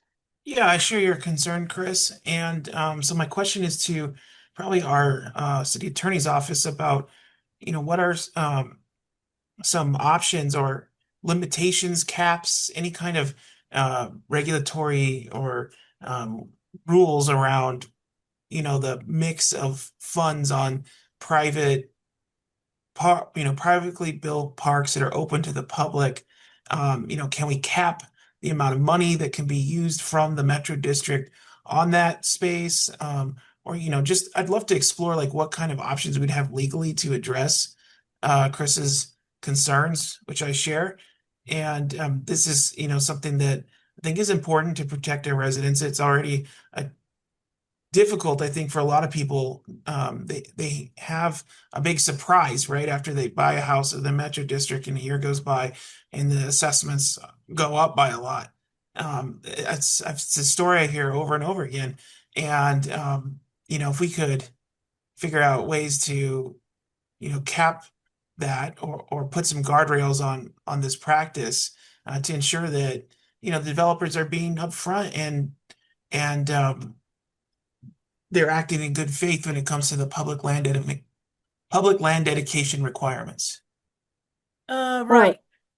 Councilmember Martinez, I would just say that, we have not recently, but we've redone our service plan requirements, and we try to take a careful look at those types of issues in the context of that. Our authorities are, somewhat limited. We get a look at the financials, what kind of mill levies they're looking at, and what is proposed there. But we can certainly, I think, provide you an update of the issues we do look at when we process a service plan for a metro district.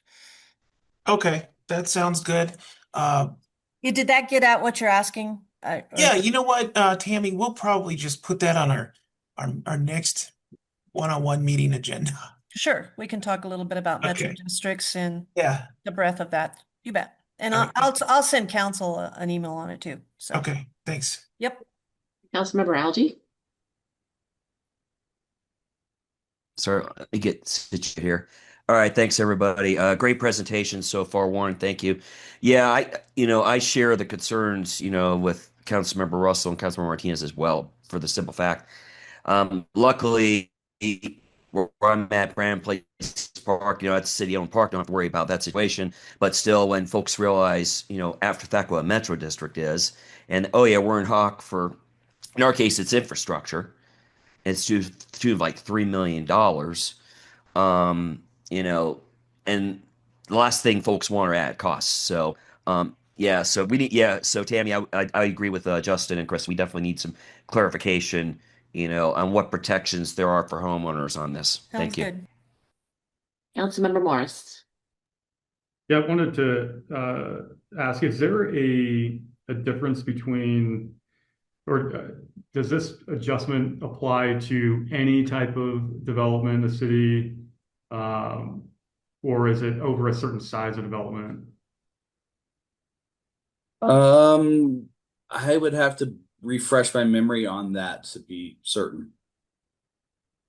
Right, because what I'm getting at is when we're looking at redevelopment opportunities in the city in that public land dedication, there are lots that are less than an acre in size, right? And if we're still doing cash in lieu on these type of sites, those are Yes. places that costs. Those are opportunities to make it easier to do redevelopment So infill. you're correct there, and I'll have to re-verify and get back with you on exactly some of the thresholds. But yes, on this, I think what you're getting at, and I can confirm, is on smaller properties, redevelopment properties, that dedicating actual true land would be prohibitive to the success. There is a full cash in lieu type of option, yes. Okay, so right now this is essentially a blanket policy that covers all types of development in our city, doesn't delineate between sizes of the lots. No, I think this is meaning where somebody has to develop a park. This is just intended to represent that it has to be built to a park standard. So it doesn't change the requirements inherently of where a park would be required. And again, we can follow up on those thresholds. And again, if I was, oh, sorry, go ahead, Warren. If I was unclear, this was a policy that we've had in place for the entire time I've worked here for 5 years, and I think in advance of that even. This was just in the new code, there was not the clarity around how we achieve what we had been doing previously. So this was a cleanup. So again, taking into consideration some of the commentary we've heard about the concerns of the burden on metro districts and such, those are true statements. This was not a change in policy from what was before. We are clarifying that this policy is the same, but if we need to have a conversation about the appropriateness of the policy, that can happen at another time. Okay, yeah, I think that's where I'm leaning more towards, but I'm agreeing with your proposed solution. Otherwise, thank you. All right, Warren, keep going. All right, next slide. These next two are particular requirements that were in the previous code. Some reason they did not get moved forward into the new code. So this first one is there are requirements in the code to have a particular type of buffer when commercial is being developed next to residential. We identified that the manufactured home legacy district was not captured in the list of residential districts where this buffer requirement is required. That was not an intended outcome of the new code, so we're looking to put it back into the requirement for that separation of a buffer between commercial and manufactured home legacy district. And in case it's of any concern, there have been no applications of this where there was a negative effect to any of our mobile home legacy districts. Again, we caught this early. We're getting it cleaned up. Next slide. Another oversight, it was always in the previous code and was always intended to be carried forward, but it didn't get written in the black and white of the code. We've had setback requirements off wetlands of 50 feet. We were looking to put that back in. Next slide. This is the last item we want to cover tonight. I think it may be an item close to home for many of you, as there's always a desire to get buildings repurposed, especially in the commercial realm, for new users. We identified most recently with the Chicago Pizza down on Grant and the Fahrenheit Motors AutoZone repurposing of those buildings that we had created a process that was extensive and time consuming for some of these minor improvements. So we would like to make an adjustment more closely aligned with how we handle things in the past, which is as long as something qualifies as a minor redevelopment, and that is shown on this slide as something 25% or less of the gross floor area, change in height and such. So it's these minor things. And in the case of like Fahrenheit Motors, they literally want to put a roll-up garage door on the back of the building, and we had to do a much more extensive process. We would like to move these minor redevelopments into the category of a minor planning permit instead of a development permit, so we can get these turnovers and these remodels done quicker moving forward. So a business-friendly type of adjustment. Next slide. So we will take the feedback we've heard tonight. Sounds like we'll prepare some documents we will provide even outside of the normal process to get you that information. We are anticipating going to the Planning Commission in the August-September timeframe to get their feedback on these. And then we will bring forward at a later date from there to City Council for a public hearing on the ordinance. And then again, in the fall and winter, we'll be bringing forward those other amendments for phase 2 and for the housing choice recommendations. And that's it. Are there any other questions from council? All right. Thank you very much. All right, we are going to take a 10-minute break. Be able to get some water, get something to eat if you need it, and we'll see you back here in a few minutes.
All right, it has been 10 minutes, so I think we can go ahead and get started if everybody else is ready.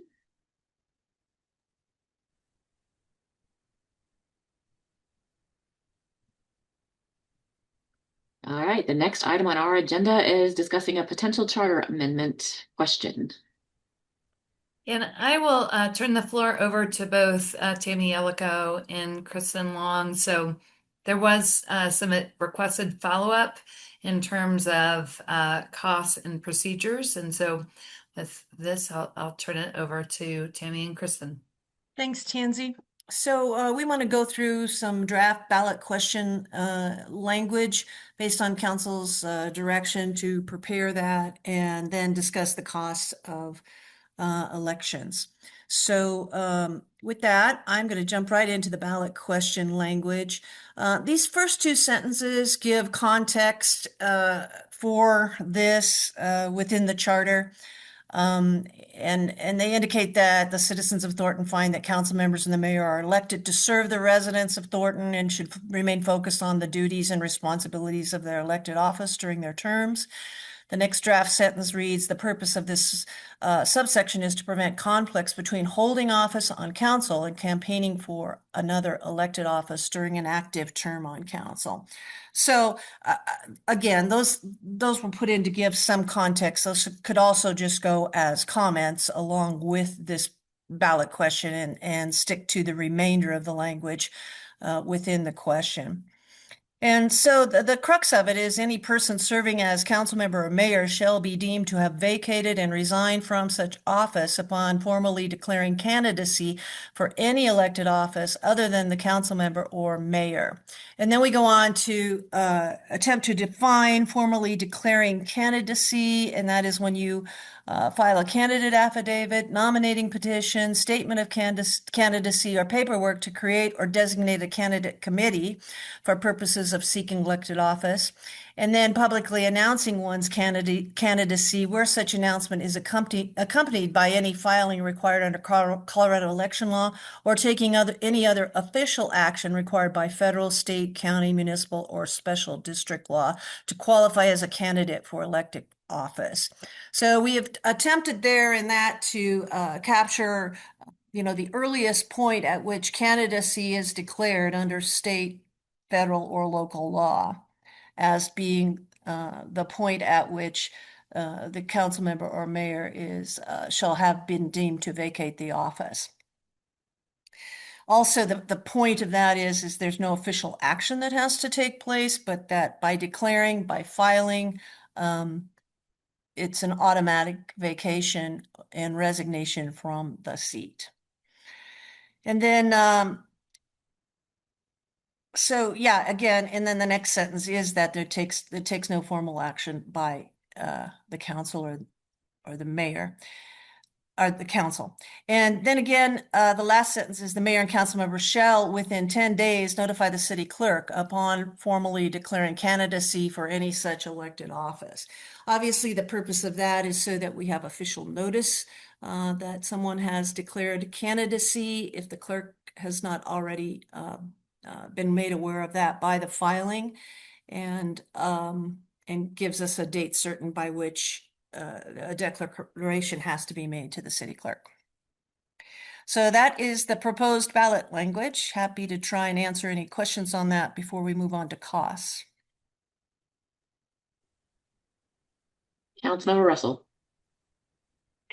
Yeah, you had mentioned that the first portion could be comments. I feel like that should be comments simply because it says the citizens of Thornton. And that to me sounds like every citizen in Thornton believes that. And it's very broad reaching in how you say that. And if this is going to be a ballot question, I think that's a little bit influential on the vote in making it sound like, well, everybody in Thornton thinks this. And we also had brought up the discussion. I know Jan and I had a little conversation around appointments. Again, you throw your name in a hat for an appointment. There's no guarantee. You spend a year plus running or campaigning to run for a seat. And there may be an opportunity where you submit yourself into an appointment opportunity.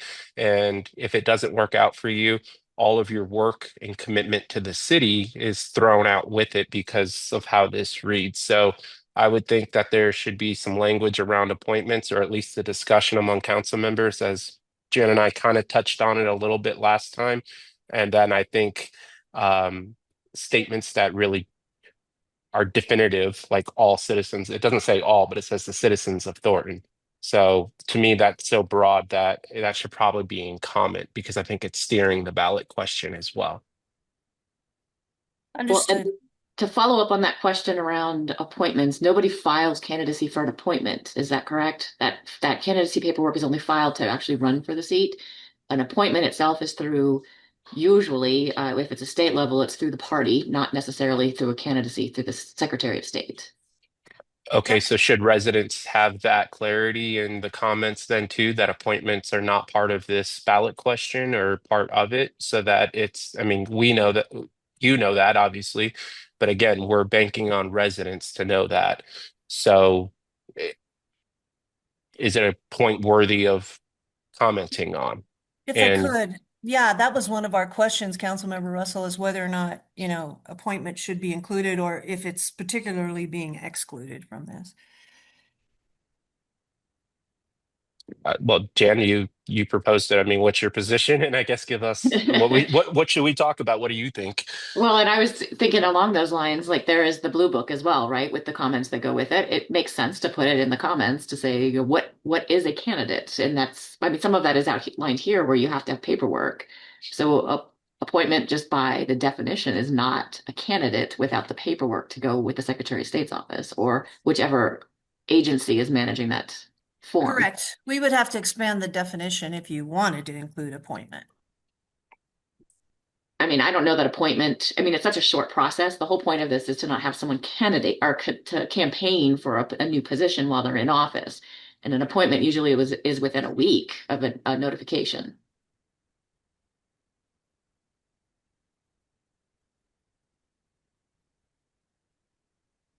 Anyone else?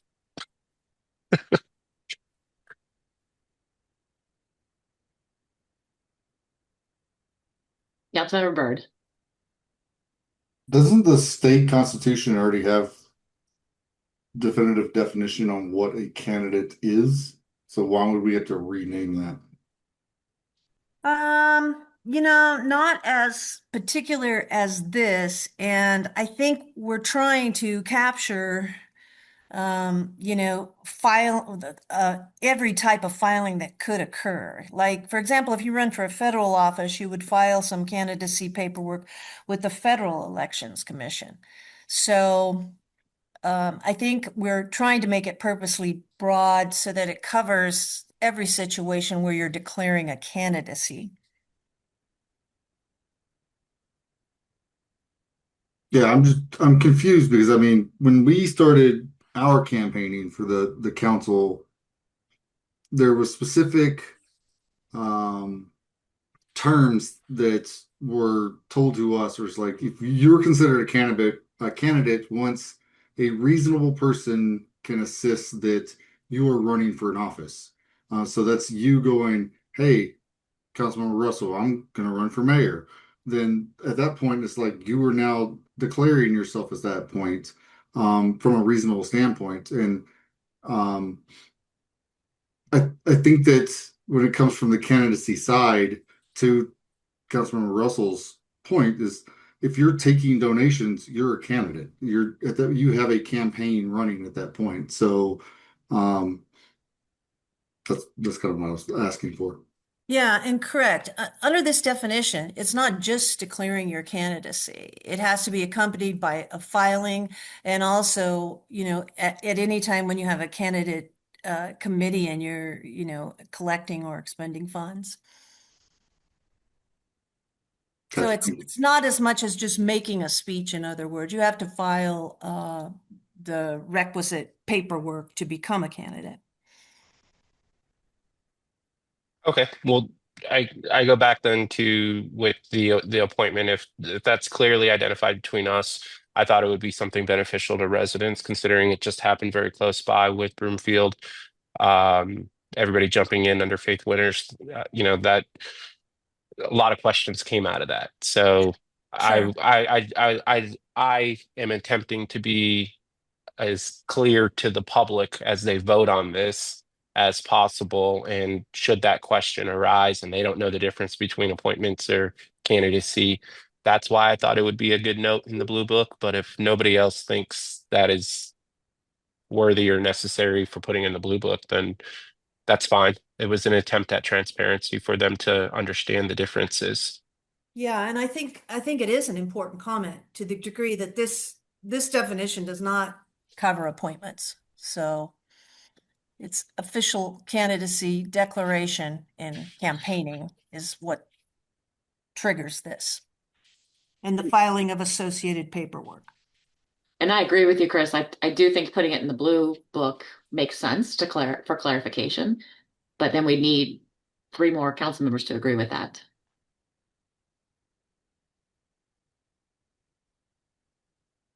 Councilmember Martinez. I mean, I have a comment. I just have some issues with this ballot question in general. I see that, this is confusing to me as the motivation behind it. I don't necessarily think that this will stop people from running for another seat. I feel like the intent or the implied intent of this is to make people think twice about running for a seat outside of the city of Thornton's council or mayor. And I don't think this is going to be an effective deterrent on that. And in that case, it's going to lead to actually more special elections. Last time we had a proposed ballot question regarding special elections, many of the people on this council were very concerned about all the added expenses that special elections have. But now we're having a policy that would actually result in more of those special elections. So I don't understand why some of the same people that were in support were opposed to the special elections on the grounds of added costs. We're now seeing them in support of a ballot question that will lead to more of those special elections. So it's really hard for me to really get a handle on what the motivation behind this. It's to me, it reeks of politicizing and politically motivated, because I can't suss out what the motivations are, conflicting. And so I'm not in support of this at all. And, if we did have to go forward with this, it does seem overly vague. We specifically asked for, Councilmember Russell specifically asked for having the appointment in there, but it's not. To say it's in the blue book, I mean, we had that argument last year, and again, people wanted to put the cost up front when others said, "Oh, we should put it in the blue book." So we have two conflicting sides. I don't see how in the course of a year we've just we're okay with spending all this money on special elections. It's quite a change in position, and so I really don't see the need for this at all. Nobody that I've talked to has expressed the concerns of that, and I'm not in support of this at all. Mayor Pro Tem Ayala.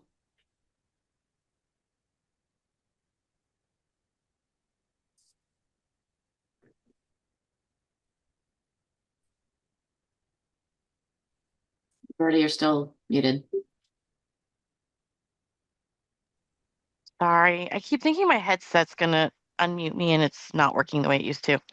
Anyway, back when we put this, when we were talking about the special election last, I guess it was last year before last or last year, I had made a comment, I remember, and it wasn't looked upon too good at the time, but it still aligns with this. I just think if you run for the office, you should be able to commit to the 4 years that you've said you're going to be in the seat. And I think that's what it comes down to.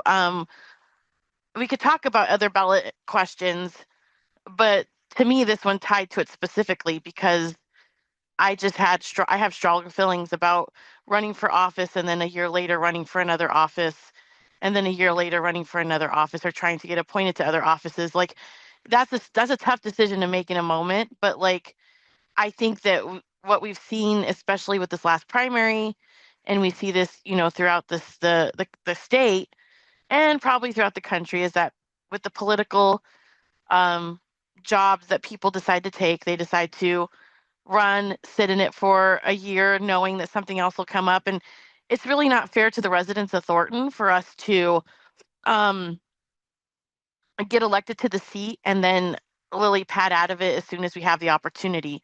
So for me, it's less about other ballot initiatives, although I do feel this ties directly to the one that we did last time. I feel like it's less about that and more about, like, if you're getting elected to a seat in the city of Thornton, you should commit to it for the longevity and not in the way to, like, just think I want to be appointed, or not even appointed, but run for another office, because running for office, as we all know, takes around a year. And so that's even a year, even if you don't win, that's a year that you haven't been able to fully focus on your city council role. And the folks I've talked to about it, and I really do try and stay as, unbiased as possible, because it's my personal feeling, but I just want to know what they would think. And a lot of people, to them, it seems like common sense. Like, if I vote for you to be Ward 2 city council member, you should be there for 4 years.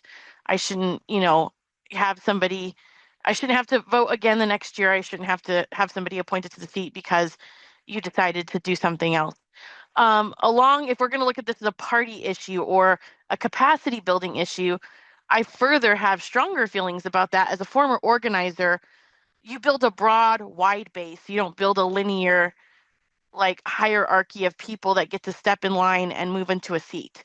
So if we're going to really talk about building capacity for movements, whether those are Democrat or Republican, or whatever movement we decide, like, it could be another party, a third party, it could be people who are running specifically around certain issues, then you should build a broad, wide base so that um, you have folks there and they could be into those other seats if they need to be running in other seats. You shouldn't have to count on the people in the city council of Thornton to hop into the next seat. So I feel pretty strongly about this, and I feel I can defend it myself, but, like, ultimately I support this wholeheartedly, and that's all I'll say about it. Thank you.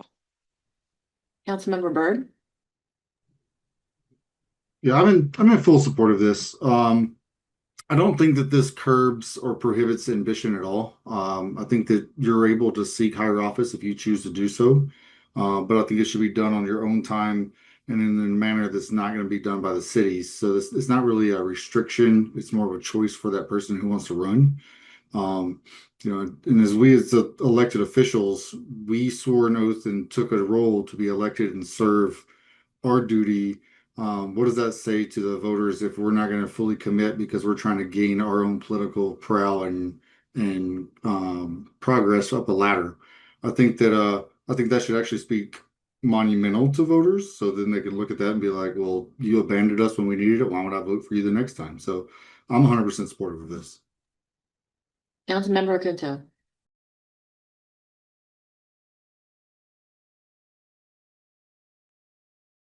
There we go. Sorry. I'm in support too. I guess I just don't see the same data that this will cause more special elections.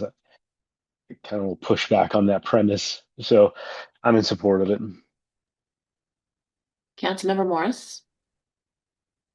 Hey, all good points from all the council members here. I can see kind of both sides of it. I am in support of this ballot question. I think some of the concerns, like, this doesn't stop your ability to want to seek other office. It's just saying commit to the city, what you said you would commit to. And so I'm in agreement with that. And I would say the second part of that would be it would cause someone to think twice about wanting to run for something else midterm. And I think, there are financial consequences for that for the city. And so I do appreciate it, I don't know, making you think twice. So I am in support. I appreciate it. Councilmember Martinez, you have something to add? Just a few follow-up questions. So, I'm hearing a lot of concerns about commitment, holding your commitment. I actually share that belief. I agree with that. I think people who run and get elected to any seat, whether it's Thornton City Council or not, should do their best ability and commit to their term before running for another position. My question is, does this ballot measure really address those concerns? Is there anything in this ballot measure that would prevent somebody from running for another office before their term is complete? I would say no, but per the terms of the ballot question, their position would be vacated and they would have been officially resigned from the office after formally declaring candidacy for any level, state, county, municipal, or special district. Okay, so the answer is no, which means that this proposed ballot question does not even address the concerns that you have all shared with us tonight.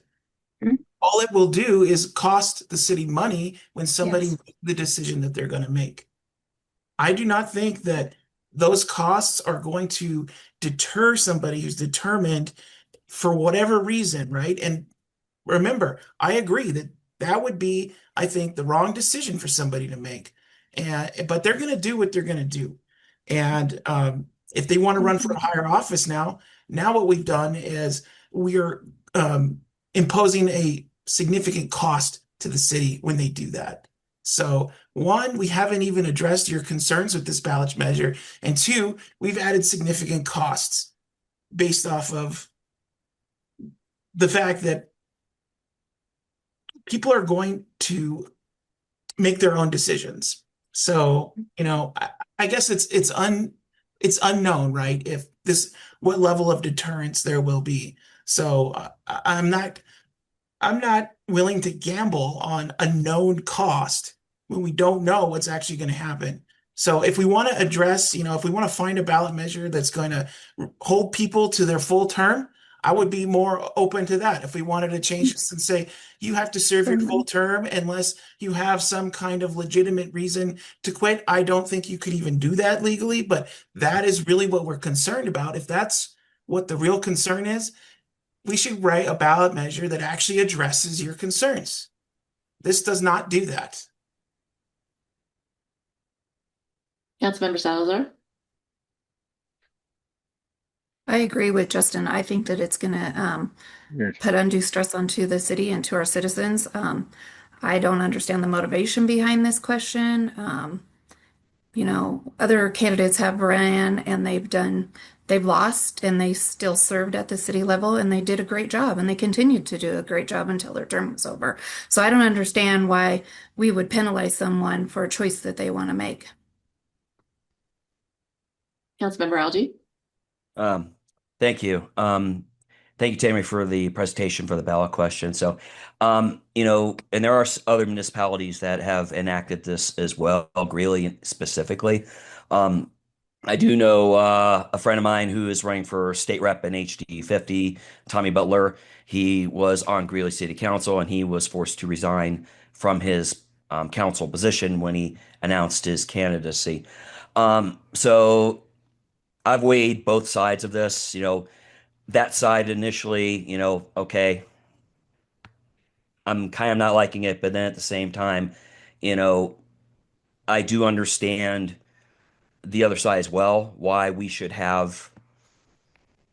take this up to the voters. And what we're doing tonight is not saying, okay, we're doing it. We're going to let the residents of Thornton make that decision. And I feel that they should have the opportunity to make that decision. So I have thought about this for quite a bit, but I think that we should move forward on this and let voters decide.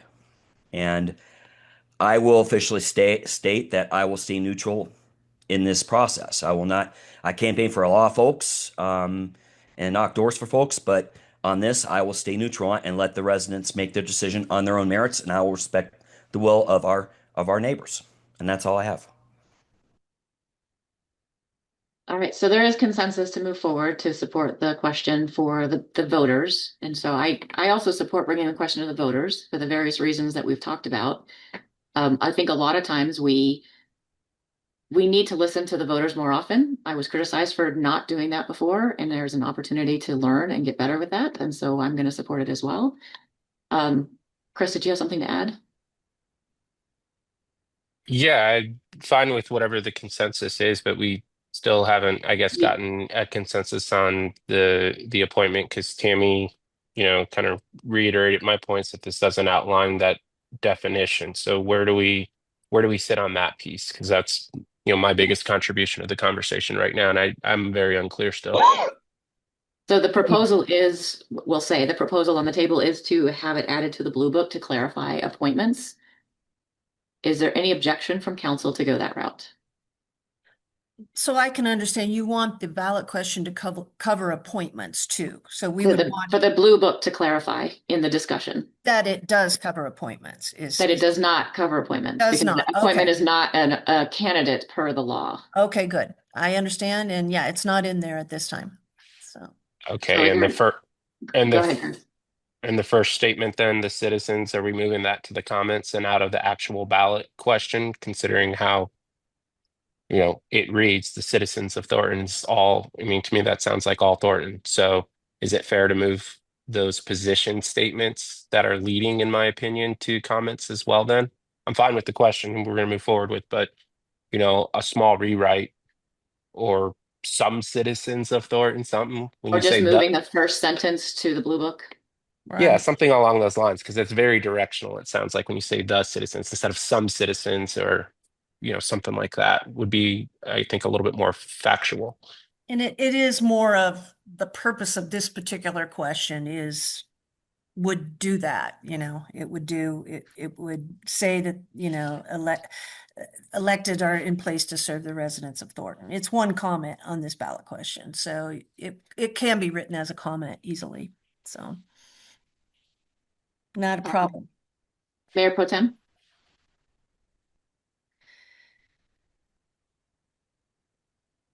You're still muted. Sorry again. I won't take up too much time with this. It's the just the thing about it's a very weird thing with the language. Does the whole charter, I don't have the whole charter in front of me, but does it all say citizens, or does it ever use the to serve the residents? Like, does it say the citizens? Because that's kind of weird that it says the citizens of Thornton, finding council members will serve the residents of Thornton. Have we ever made a decision to change all the language to residents? I believe it is consistent with citizens. Let me just look here 1 minute. But yeah, we can make it consistent with every other question, and I think citizens is consistent.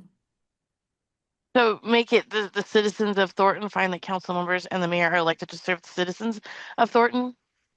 Right. Okay. I mean, if it's being removed from the ballot question and it's not going to be in the charter per se, it will just be a comment. Right. Okay. And like offline, Tammy, you and I could talk about the use of the word resident and citizens and maybe just have a discussion about that. Because I think we did that last time, Councilmember Ayala, and we made it all citizens, and I think council was in agreement on that. Okay. Yeah. All right. Okay, thank you. Yeah. Did you want to go through the costs, Mayor? We have one more slide here. We should. All right. But I think without objection, then is there consensus to move that first sentence to the Blue Book?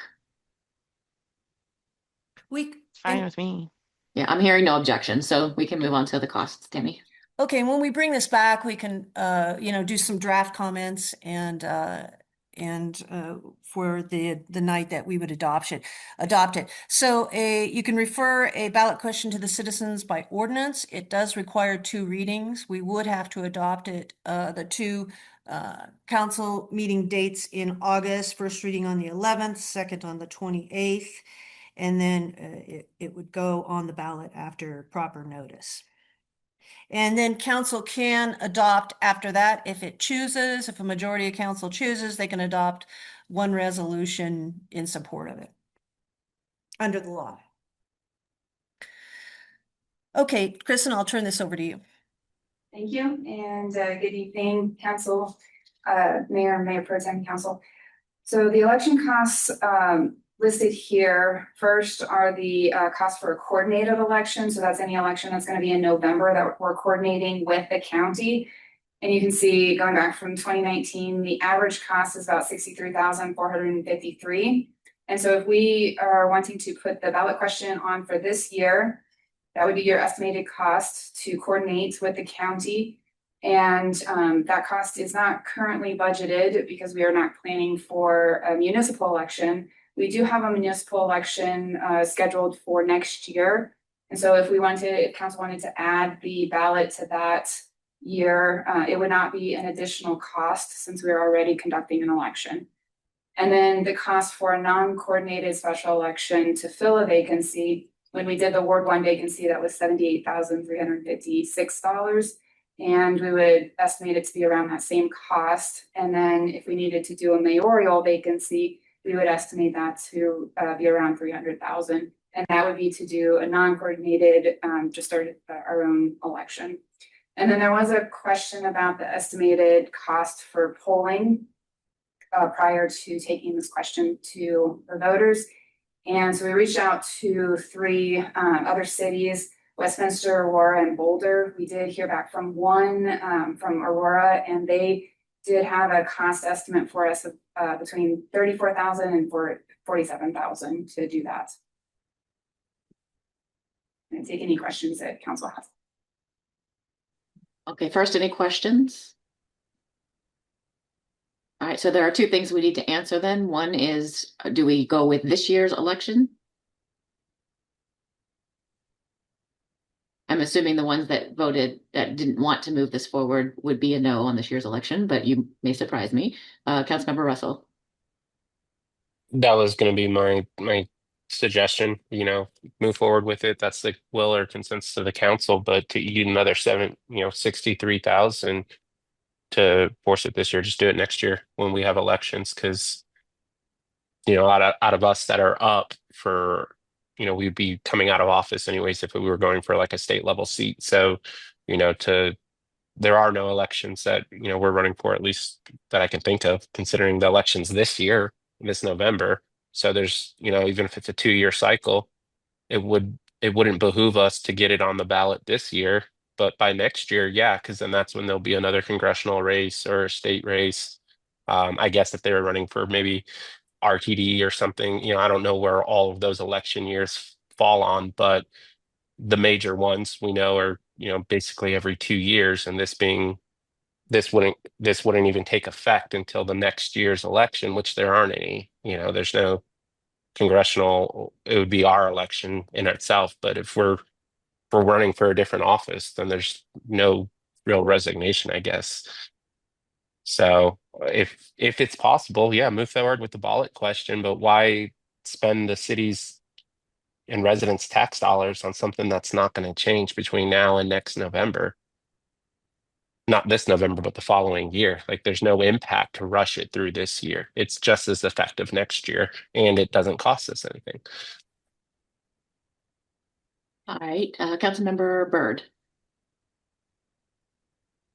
I would suggest we go ahead and move forward with it so it doesn't get lost and put on the back burner. And I think that the fact that the election coming up is already in process and ready to go, it starts putting that wheel in motion of people who are considering to either run for their seat again or run for their office, and they need to start making that decision now. Mayor Pro Tem? Yeah, I think this is a matter of putting your money where your mouth is, and if we're going to make it count for the future, we should make it count for ourselves. Just like if we were supposedly, if for example, we were to do a pay increase, we would have that go to the council after us, after our term is up. So to me, it seems like the right thing to do. And it's just about basically putting your money where your mouth is. If you're going to say you believe in a policy, then have it applied to yourself as soon as possible. Others? Councilmember Algie? Yeah, thank you. Yeah, I agree with the Mayor Pro Tem and Councilmember Byrd as well on that. That's it. Dave or Drew? Yeah, I'm in agreement. Let's get this going as soon as possible. Same. All right, we have consensus to have it on the 2026 election. Then the next question is about polling. Is there interest in doing polling? No. I hear a no. Is there an objection to the no? All right, I think we are good to no for no polling. Okay, Mayor, so this would come forward on first reading August 11th and second reading on August 25th. Sounds good. All right, another great topic, data centers.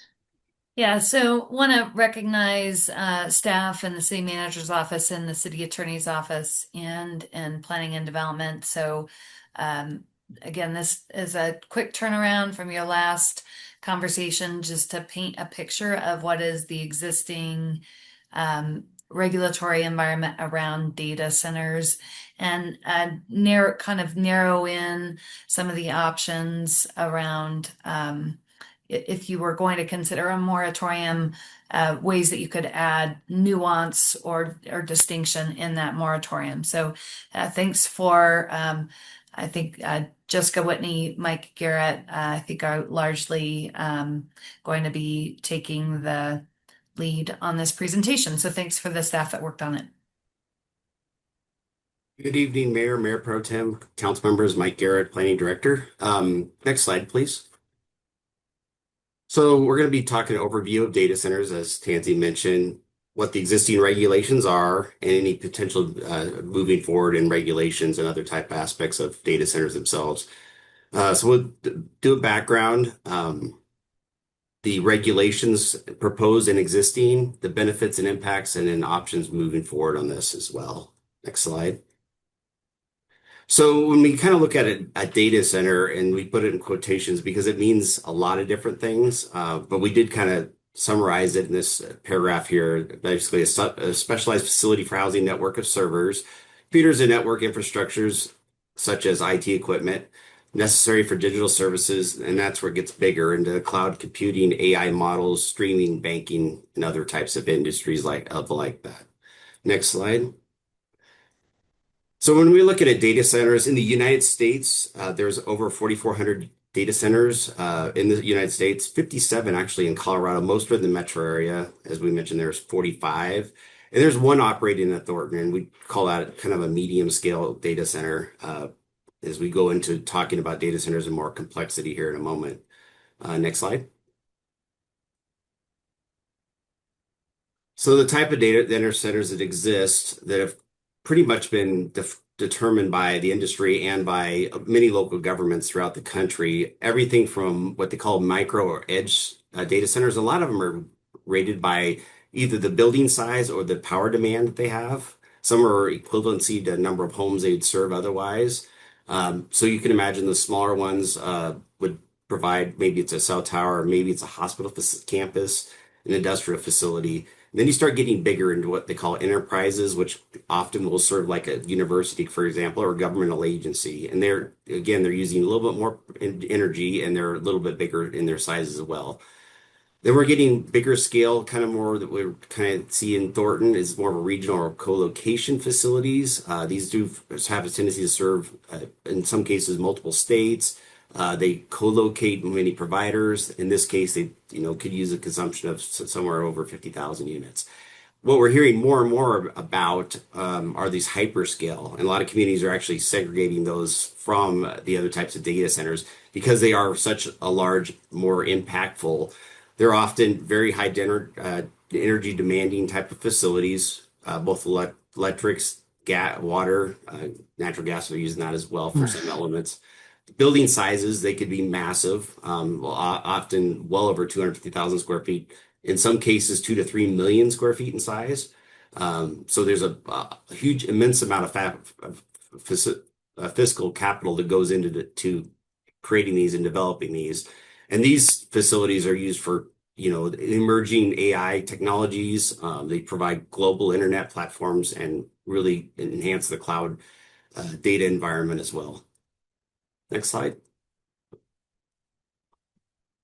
We're looking at the current regulations in Thornton. So we define it in light industry as just a standalone, as your list of other uses as just data centers. Again, it's an air quote.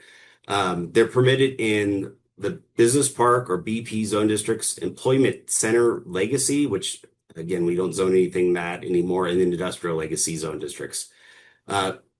Within there's a limitation in mixed use of up to 10,000 square feet size. So again, a very small facility be allowed to occur potentially, and it must include a retail center, which we very highly unlikely to see that kind of data center being constructed in Thornton. We do not have design standards when it comes to data centers in our current codes. We would have a water use agreement for anything that exceeds 10 acre feet of year requiring water. That's something we do today if somebody came in and requested a high water use, regardless what type of user it may be. Noise is evaluated in this slide shows except industrial, and then you'll see industrial below this. So typically 60 decibels, non-residential areas, 55 at night. In industrial areas, 80 decibels, for allowing a little bit more noise, of course, than 75 at night. So that'd be a criteria that we look under today. But looking at Thornton as a whole, we don't have the guardrails in our codes to do much in the way of regulating them as you would see in other communities as they develop new codes to react to data centers and the hyperscaling facilities in particular. So the last slide I have before we move on to economic development is the zoning map. And what you're going to see here is basically the purples and kind of a pinkish purple. Those are areas that potentially could have data centers, and those predominantly are along I-25 and more specifically kind of where our industrial parks are up near E-470 and I-25 area. Again, with those would be the areas that you might be able to get one if they can meet all the other regulations the city already has when it comes to regulating data centers. So next slide, Adam. Yeah, thanks, Mike, and good evening. Can you guys hear me okay? Great. Okay. I'm going to talk a little bit. Mike mentioned it. We do have an existing data center in Thornton, and that is Google. They're in Washington Square Business Park, about 105,000 square feet.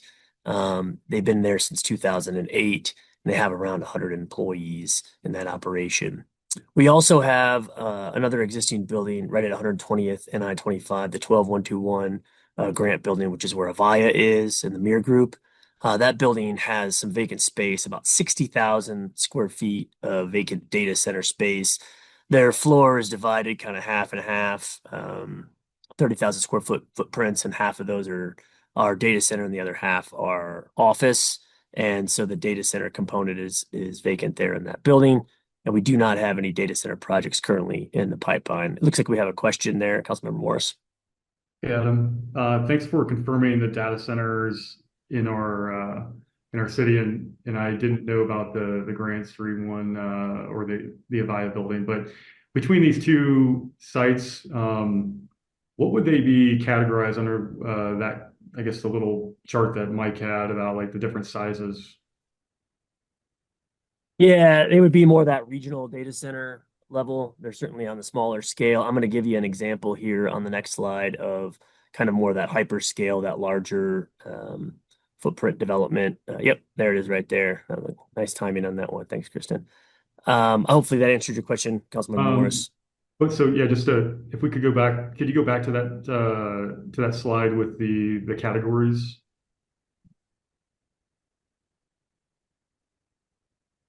So you said it would be more of the regional size. Is that just based on square? Yeah, they're about mostly just based on square foot, and they're the demand for the 60,000, or sorry, the 12121. I think they can get up to close to 10 megawatts. They're not there right now, but they could ultimately get up to that point. So I guess right now they're probably closer to that enterprise, but they could have the capacity to get up a little bit higher. Got it. Okay, that's helpful to just have context on what we're looking at here. Thank you. Yeah, sure. No, I know it can be kind of confusing with the different types.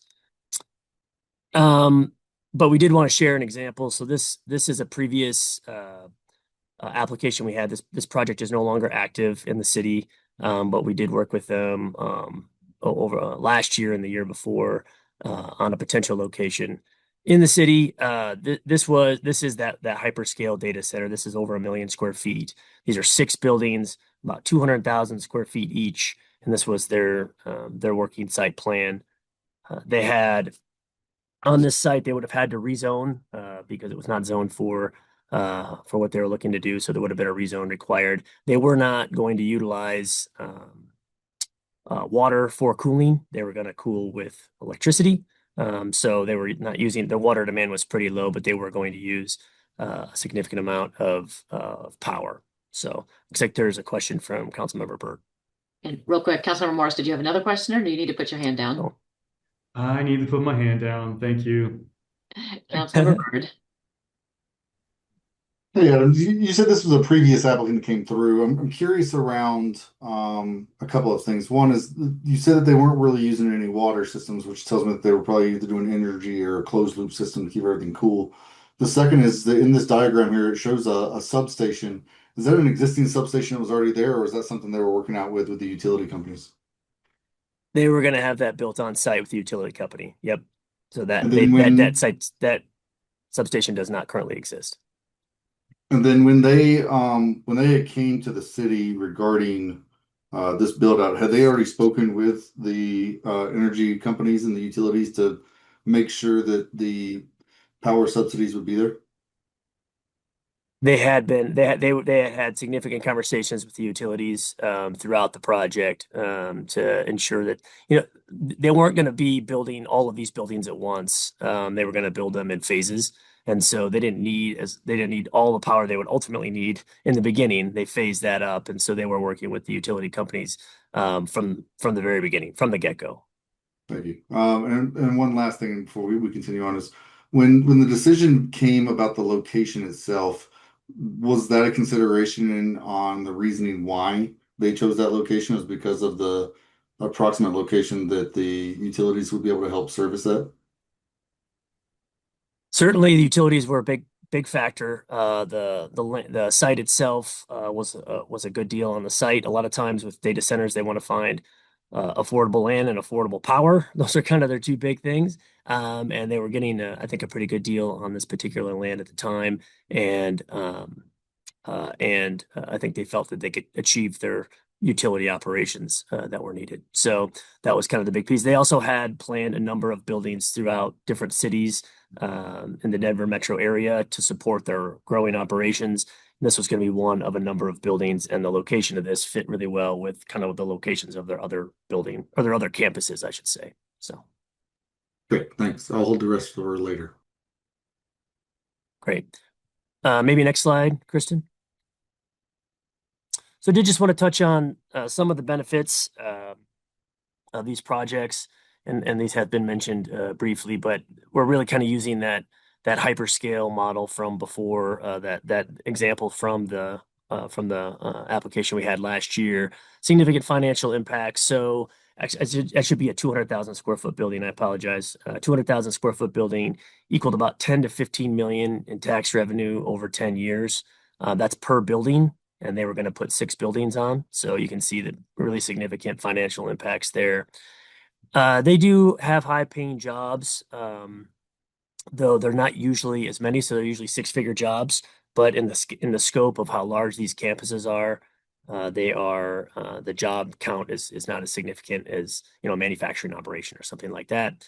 And then once construction is completed, they do have minimal traffic impacts. They're generally just the employees coming to work, and they like to kind of stay pretty private. So there's not usually a ton of impacts. Councilmember Byrd, do you have a question? Yeah, the 10 to 15 million, is that the ongoing recurring revenue for equipment and stuff as it's going on, or is that the one-time upfront payment for the initial construction and equipment purchase? Yeah, so it's actually over a 10-year period. This particular project was replacing their equipment like every 3 to 5 years. And so these are estimates based on the numbers they gave us over a 10-year period per building.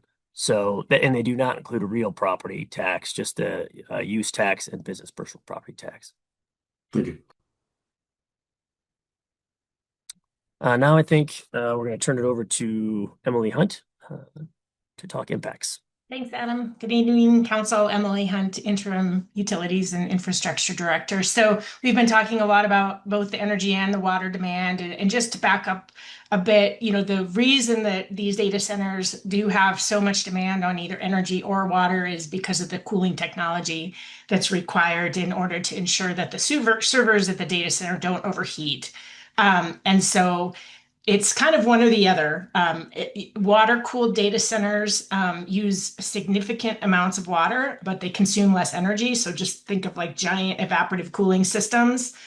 These are used in various parts of the country, depending on climate, depending on what's more appropriate. If it is a water-cooled data center, they can really use massive amounts of water, 100 million gallons a year to about 1.5 billion gallons. Just for context, 100 million gallons a year can serve approximately 1,000 single-family homes. So it's a pretty big water demand. Mentioned that water is used for evaporative cooling, which means that virtually all of the water is actually consumed. Whereas in a typical residential home, water goes into the home, water goes down the toilet, water goes into the ground. A lot of that water comes back to us, and we're able to reuse and reclaim that water.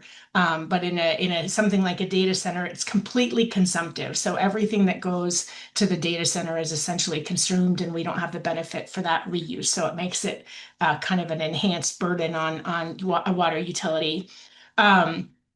On the other hand, if data centers decide to not use water, the alternative is to essentially use energy, air conditioning, that sort of thing. That means that there's not a lot of water being used at all, just kind of for indoor uses for the employees and ancillary uses like that. But the energy demands get really large, 20 megawatts all the way up to 800 megawatts, depending on the size. And you've seen those slides previously. There are some that use kind of a hybrid model where they might be using water cooling at very specific times of the year when energy demand is high and water maybe isn't so high. So there are some hybrid ones.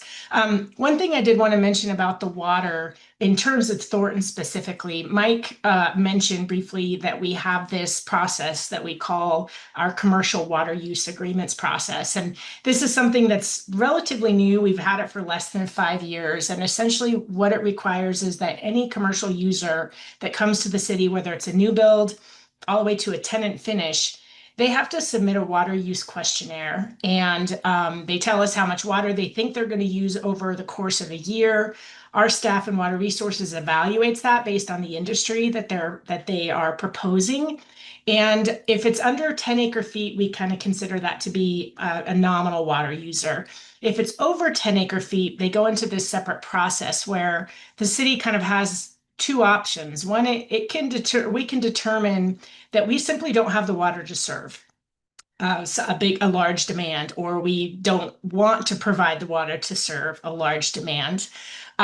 Alternatively, we can enter into a water use agreement with that user where we have determined that we have sufficient supply, but we want to really be able to regulate that supply, make sure that they don't go over the estimate that they've provided us. And so that's a really important point, and I think it's a really important tool that the city has, that if we were to get an application like this, the water use agreement, it's in code and it's also supported by state statute. It kind of allows us to take a pause to evaluate the demand of a specific commercial water user and make a determination as to whether or not we can move forward, and if so, under what terms. Councilmember Byrd has a question.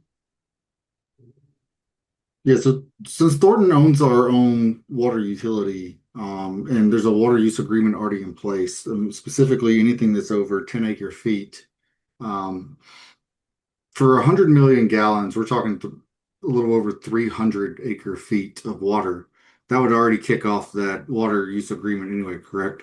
That's correct. It would kick them into an evaluation to determine whether or not we think we have the adequate supply and whether or not we want to serve them. If we do want to serve them, they absolutely will have a water use agreement that we can put some additional conditions on. So.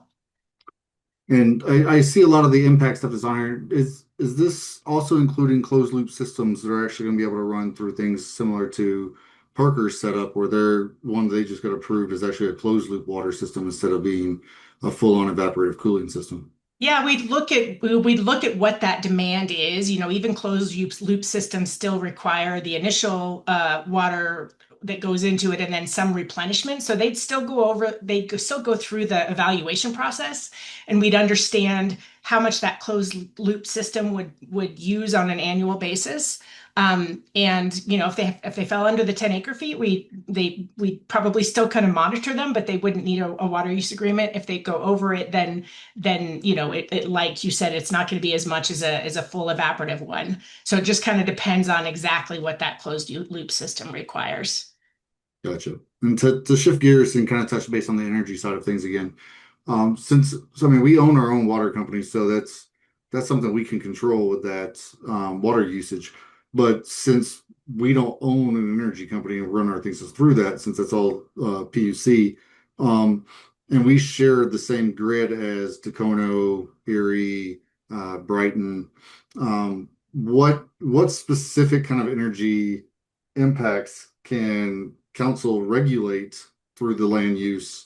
Because if we say, you know, if we're gonna just simply decline and not let you do this, what's to stop them from going to Brighton and using the same energy grid anyway?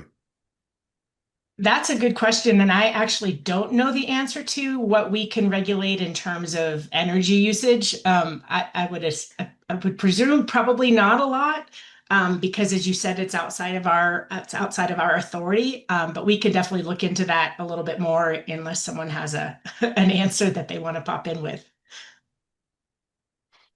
Yeah, I think that our biggest threshold of control around everything is kind of the water aspect. So I'd be curious if there's actually anything we can do from the energy aspect of it. Council member, want to clarify, you're talking about could we intervene in another municipality that was planning to permit something that would be in a shared distribution system? Is that the question? No, my question is more of if I want to design a building that uses 800 megawatts, what can the city do to prevent me from doing that if the power company says we don't care how much power you're utilizing? Okay, but you're talking about if it's something within our municipal boundaries. Correct. Let's say it's not a data center. Let's say it's a manufacturing facility, but it uses 100 megawatts of power. That consumption is still power consumption, whether it's a manufacturing facility to build Teslas or it's a data center. It's still using an immense amount of power. Do we have any control around that? Or is our main element of control just the water aspect? And I can speak a little bit to that, Councilmember Byrd. And we can, when it comes to something within our boundaries, set those limits. But to your point, that we can't do anything if a data center or any other high energy user wanted to go into another city or town that shares the same power grid as us. So it would have that cumulative effect still, but we could regulate within our own boundaries. Yeah, and that brings up my point of more that if they're located to the same grid, the Thornton ratepayers that are paying for the energy consumption are still being affected regardless, but we're not getting any of the incentives off of it. We're just hitting the impacts.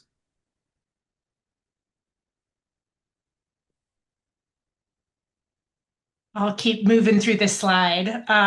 One thing I also wanted to say, just on the water side again, one thing that's a little uncertain is the wastewater discharge that comes out of these systems, whether it's water cooled, air cooled, anything. That's just something that would require some additional investigation. We've had industries that came through that had impact on the city's wastewater system. And then Metro Water Recovery is actually the entity that treats the city's wastewater, as well as a lot of the wastewater around the metro area. They would also likely have an evaluation process if there was wastewater discharge that, you know, had constituents in it that they were concerned about treating or needed to regulate. So just one other piece of a potential impact out there. in terms of noise, these cooling systems can be quite loud, whether evaporative or air cooled. So that's something that is, and just the sheer number of systems that they have to keep the temperatures down, they can be noisy. And then a lot of these data centers have backup generators, diesel generators, and so the noise that's associated with those, as well as potential emissions that come from those. So kind of a high level overview of potential impacts with the data centers, as well as what the city has in terms of levers to pull. So we'll move to the next slide, and I think that's it for me.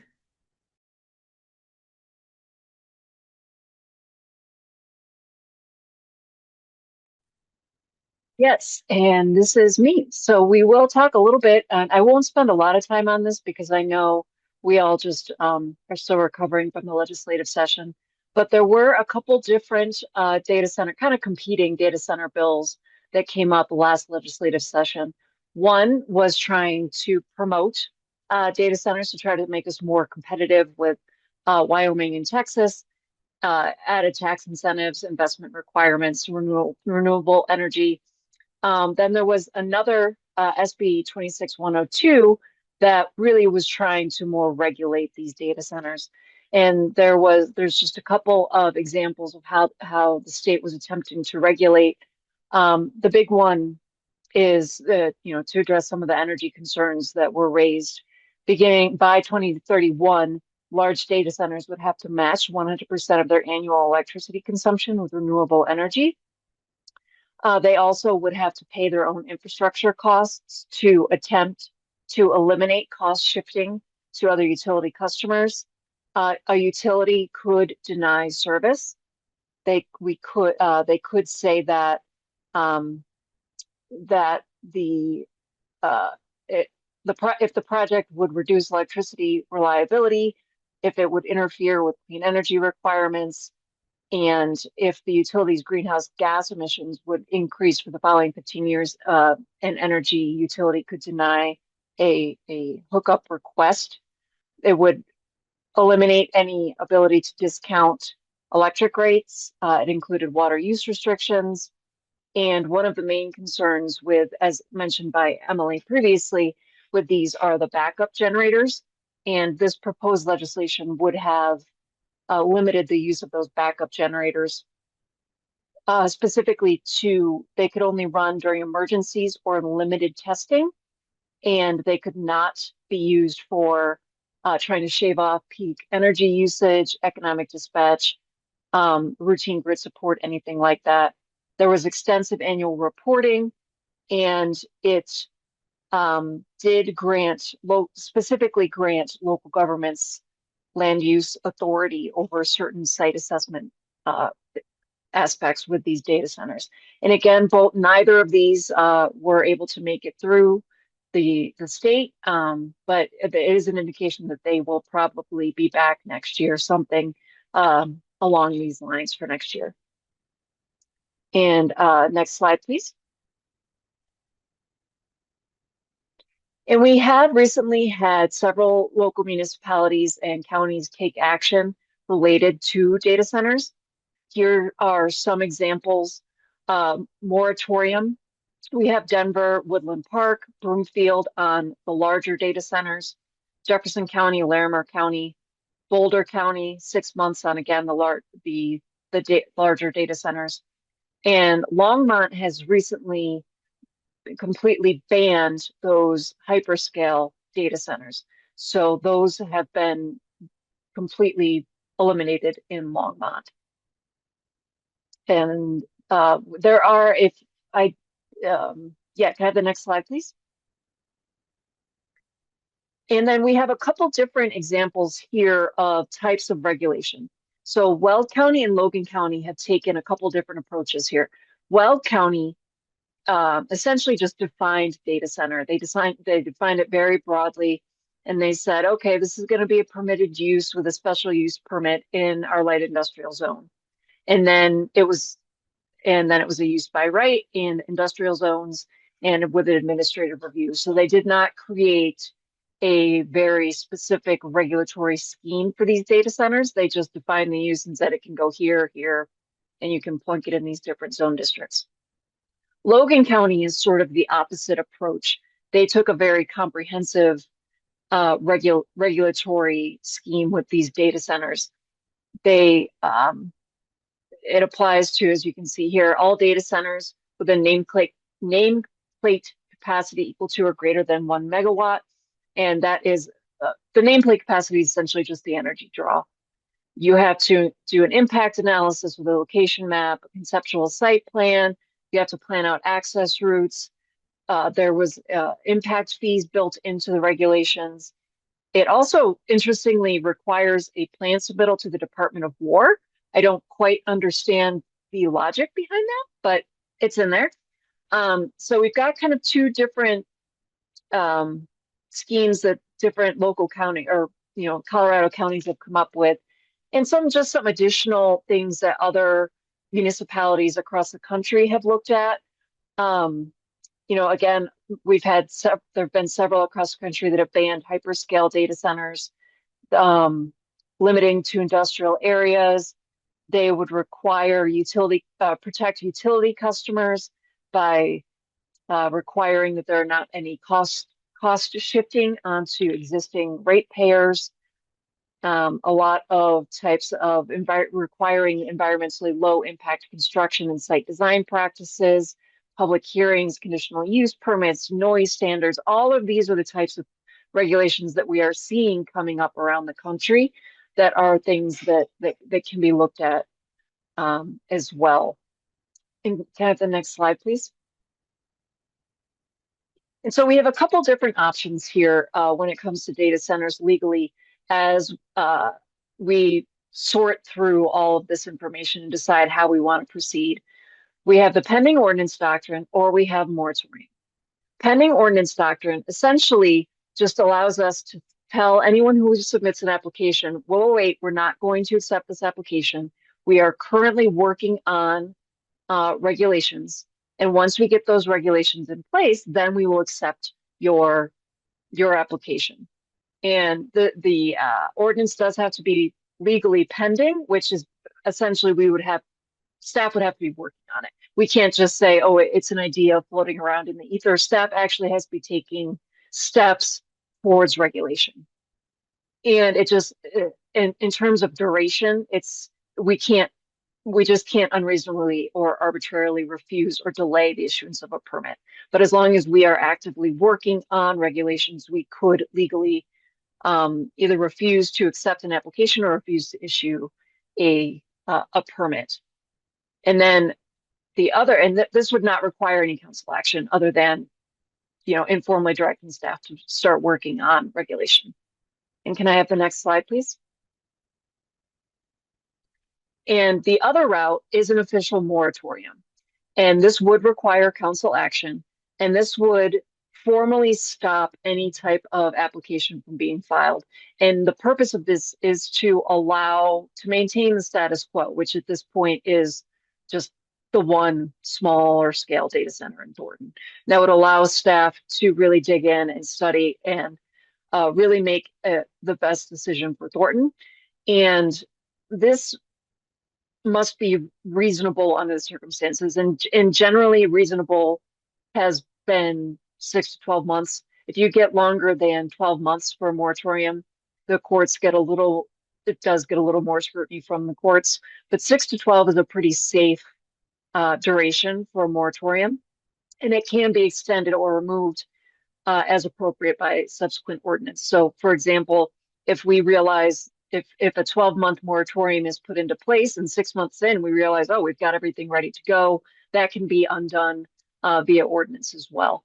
And if a moratorium is something to be considered, it can be tailored do you want it to apply to only hyperscale? Do you want it to apply to all? So it can be fairly nuanced and detailed, which the pending ordinance doctrine is really just kind of broad-based, and you don't get into that level of detail.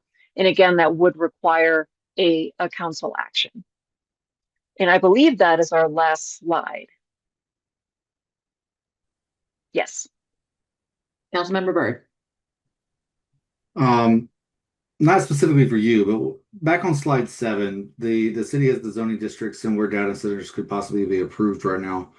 I'm confused on some of that data that's there, and I also have a question regarding that.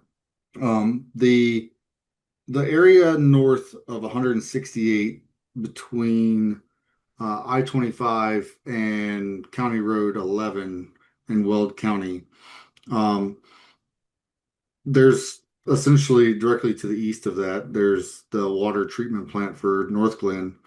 Is there any reasoning on why that wouldn't have already been zoned as appropriate? Because I can guarantee no restaurant wants to build right there. So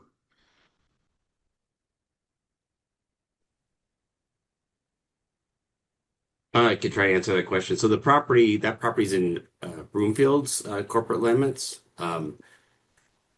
As of today, I'm not aware of any request for them to do anything in the data center specific, and I'm not sure about their water availability to do such a thing at this point. But yeah, we've not received any referrals from them at all about that type of use up there. okay, and then with I know that we have area that's is essentially pretty close to that same spot. It's hard to tell on this map exactly what that, but it seems like it's not included in that same general area.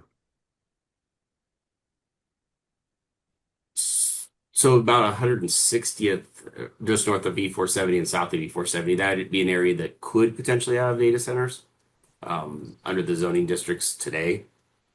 That's that purple and kind of the, I don't want to call it maroon, I don't know what color to call it, but.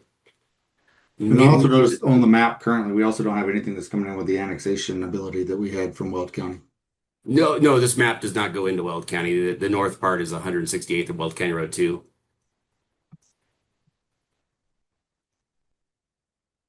Yeah, I'm just curious on if there was going to be included into the future ideas around that, because that's another area where there's just a whole lot of nothing up there right now. So zoning wouldn't be applied to those parcels until they were annexed, if they were annexed.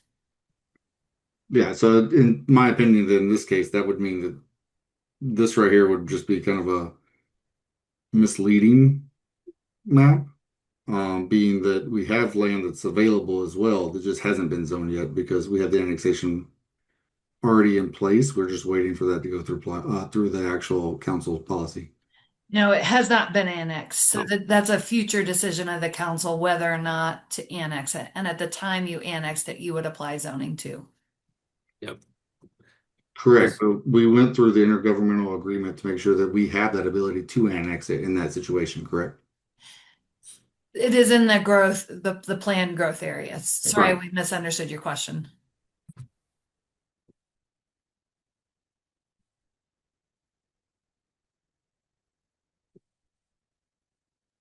Was that it, Devin? Okay, thank you. Councilmember Martinez. Yeah, I've would like to learn more about the water use agreements that we have. Any use over 10 acre feet per year requires a water use agreement, regardless of what kind of development is. So could you expand upon that and, tell us what kind of things go into a water use agreement, how they benefit the city, how they benefit the applicant, and what kinds of controls and leverage the city can use to protect its residents' interests with those water use agreement? Yeah, thanks, Councilmember Martinez. So they only apply to commercial users. It doesn't apply to residential developments at all. And we've probably been doing them for about 3 or 4 years. And the main reason that we did them was because commercial users can be anything from a gas station, which hardly uses anything, all the way up to, a meaty, a hospital, that sort of thing. And so the variability of water use within a commercial customer is really vast, and we needed to have a way to understand that demand and regulate it as well. So if a commercial user is determined to be kind of a high water user, which is around that 10 acre feet a year, our current agreements are basically kind of hold them to the estimate that they've provided us and that we've validated. So let's say it's a a bakery or something like that, and they think they're going to use around 15 acre feet a year. We essentially the water use agreement puts them on a water budget and says that you're allowed to use 10 acre feet a year.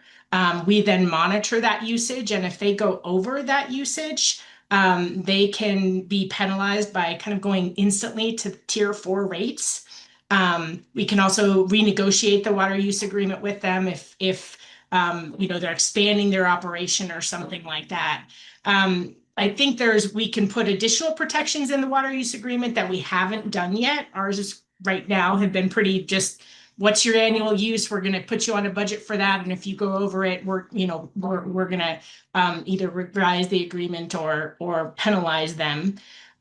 So that's kind of how they're structured right now. And we probably have about a little over 25, I think, on the books. And the way that it benefits, our residents and the way that it benefits the utility is, as I said, it really allows us to understand that commercial water demand, and understand the impacts that different commercial uses are having on the city, making sure that we have adequate supply. It kind of flags some things for us around system capacity. The effluent that I mentioned, some of these big water users are also big wastewater dischargers. So it kind of is a nice pause that allows us to understand the overall impact of a commercial user. It's really just a demand management strategy from our standpoint. I think I hit most of your questions, but if I missed something, and Jessica can probably jump in as well. She's the attorney behind all of the agreements, so we work closely with her. So. Okay, yeah, that is very helpful. So, I did hear you mention that there are definitely opportunities to expand the scope of water use agreements for extreme, at the higher end of water use that, potentially could be one of those scaled data centers that use the evaporative cooling or whatever, however you want to characterize that, or any other kind of industrial user that uses, at the 1 percentile or more, right? The highest percentage use of water in the city. There's more room for that. That's right. That's what you said. There's more room for them to use additional water. Is that what you were asking? No, what I mean, I'm sorry, I wasn't being very clear. No, you're fine. I mean, there's more opportunities to enhance our water use agreements, add more provisions, things that don't exist now in our water use agreements. There's opportunities to add other protections in there that can ultimately serve our residents and our businesses. That's correct. Okay. That's my question. Councilmember Russell, you had your hand up, but you took it down. Did you have a question? Yeah, I was curious because they were talking about the water, and so Emily had mentioned that we can reassess their water usage or put them to tier 4. I guess the concern is if they're like an Alphabet or a company with a lot of money, is there any deterrence like, sure, we'll just pay your tier 4 rates, from whatever August through the end of the year, and we'll do that every year, but we're burning through the city's water. So can we ever, at that point, I mean, they've built a facility. Is there any way to stop that usage or just charge them a lot? And if they don't care about the bill, we're still just putting a lot of water into one facility. Is there any measures beyond a higher charge after, we've gone down that path? And if it were negative, how do we pull ourselves out of that situation? I can address, and then Emily, if you have anything you want to add. The answer is yes. We actually, when we wrote the code, we specifically made these water use agreements a condition of a water service permit. So if they do violate the water use agreement, it is technically a violation of their water service permit, and we can shut their water off. There's a process we would have to follow and all of that, but yes, we could. Okay. Did that, Emily, is there anything you should add? Okay. Other questions from council? I would just love to see some areas outside of Ward 4 for these potential data centers because, our residents and Drew and I's feelings that we're seeing a lot of these large um, employer, industrial, manufacturing, just all taking over the north side of the city. So, throwing some data centers in there is, I can already tell you, is not going to be well received. So, I was speaking to Devin and telling him about what I thought of the land north of 168th if we were to annex it next to the water treatment facility. At least there it would be out of sight, out of mind. So when I made that suggestion to him, I wasn't implying that we could go that path right now because we haven't gotten through any type of annexation or even the study at that point. But I would love to an opportunity maybe to reduce some of those opportunity areas for data centers in Ward 4 because there's quite a bit, and it's already, like I said, a very commercial northern part of the city that residents are calling it the Commerce City of, portion of Thornton. So go east with these or like spread them out between fracking sites and commercial and employment centers and industrial and manufacturing. Like North Thornton and Ward 4 is not looking like what I think the residents are envisioning, and they're already upset. So, with the only real opportunity being in Ward 4, a little bit in Ward 1, I noticed on that map, I would highly suggest that us as a body of council maybe consider some other locations. And I know we can't make that consideration right now without the well annexation, but it is not going to be well received if this is the majority of locations in which we could establish a data center or allow one to be developed. I mean, that's going to be a very fierce fight. Councilmember Martinez. Yeah, to add to Chris's comments, the other, albeit much smaller cluster is down in South Thornton. And that matches a pattern that, I've learned through listening to some representatives from advocacy groups around the country that a big pattern that they're seeing with these types of developments is they're targeting communities that have higher population of lower income or marginalized residents. And that's certainly a pattern that we saw in Denver when they proposed a data center for Globeville. It's something that's a pattern that we see across the country. And so, the bigger theme of this, when you go to the slide number 13 on that, you see a diverse set of communities right here in Colorado, from Denver all the way to Woodland Park. Two very different communities with two very different politics that govern those communities. Both of them have agreed upon moratorias for data centers. And if you look across the country, you'll see an even more diverse spectrum of different types of communities who are concerned about the lack of regulatory power that they have when it comes to protecting their residents and ensuring that their residents' interests are being fought for by their elected officials.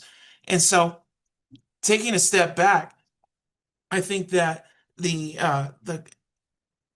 data centers are widely unpopular across the country. I think that's a fact that it's really hard to argue against it. No matter what community you go in where there's a data center proposal right now, the community is very hostile towards that proposal. And the hostility may or may not be based on accurate information. But regardless of whether their sentiments are based on facts or rumors or just feelings that they have based off of the broader nationwide conversation, their sentiments are real, and there's something that we need to address directly as leaders of those communities. And if we were to proceed, if we were to receive an application, or if we were to try to do something without a proper, deep stakeholding process that engages the community and learns why, what are the reasons, and also maybe even expanding to an education campaign, right? If we want data centers in our community, and we've seen on some of these slides, there's financial benefits, certainly. Those financial benefits, no matter how large they are not worth it if you don't have any of the community buying into it. If you build these data centers, or if you allow them to be built without taking in the feelings of the community and learning from them and trying to get them on your side with facts, those you've lost the public trust. And that's more important than any amount of revenue when it comes to a local government. That is our job, is to build and maintain the public trust. And so one of the reasons why I introduced a moratorium, because I think that that gives us time to not only look at the different regulatory issues that we saw earlier on a slide. We heard from Mike, who said that we don't really have the guardrails from a land use perspective on that. Well, we need time to build that, but we also need time to engage with our community and make sure that their voices are heard and that we have an opportunity to educate them on the facts of what data centers, what benefits there are to data centers, and what the real impacts there are. Because right now they're operating on the national conversation, which isn't entirely based off of facts. So I don't think it's right for us to allow these types of developments to happen when there's such a hostile, widespread across political spectrum sentiment against these types of developments. So, and we've also heard that there's opportunities to enhance our water use agreements as well. So there's many different facets of these data centers and the regulatory power that we have as the city of Thornton that we can investigate, along with the stakeholding side, which I absolutely think is critical. That I think it's really incumbent upon us to go forward with a 12-month moratorium, as I proposed a couple weeks ago, that will give us time to investigate all of the different ways that we can protect the interests of our residents. Because above all else, that is why we are here. That is what we are meant. Those are the people who put us here in these positions to represent their interests. And if we don't do that, we are failing them. So again, I'm going to advocate for what I originally introduced, is the 12-month moratorium, so that we can properly investigate what it's going to take and what it means to have data center proposals into our community. Okay, so the proposal on the floor is a 12-month moratorium. Devin.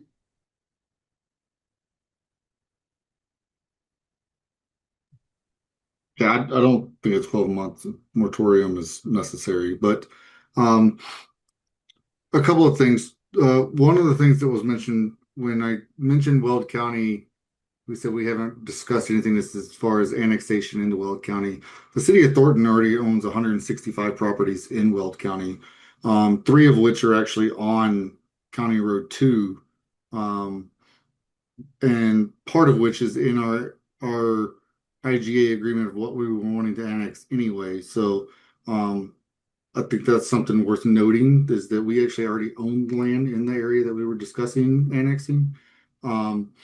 The second part of that is that, you know, we had conversations around land use guardrails. That's already in place. We had conversations around water use and how do you have to go into a water use agreement.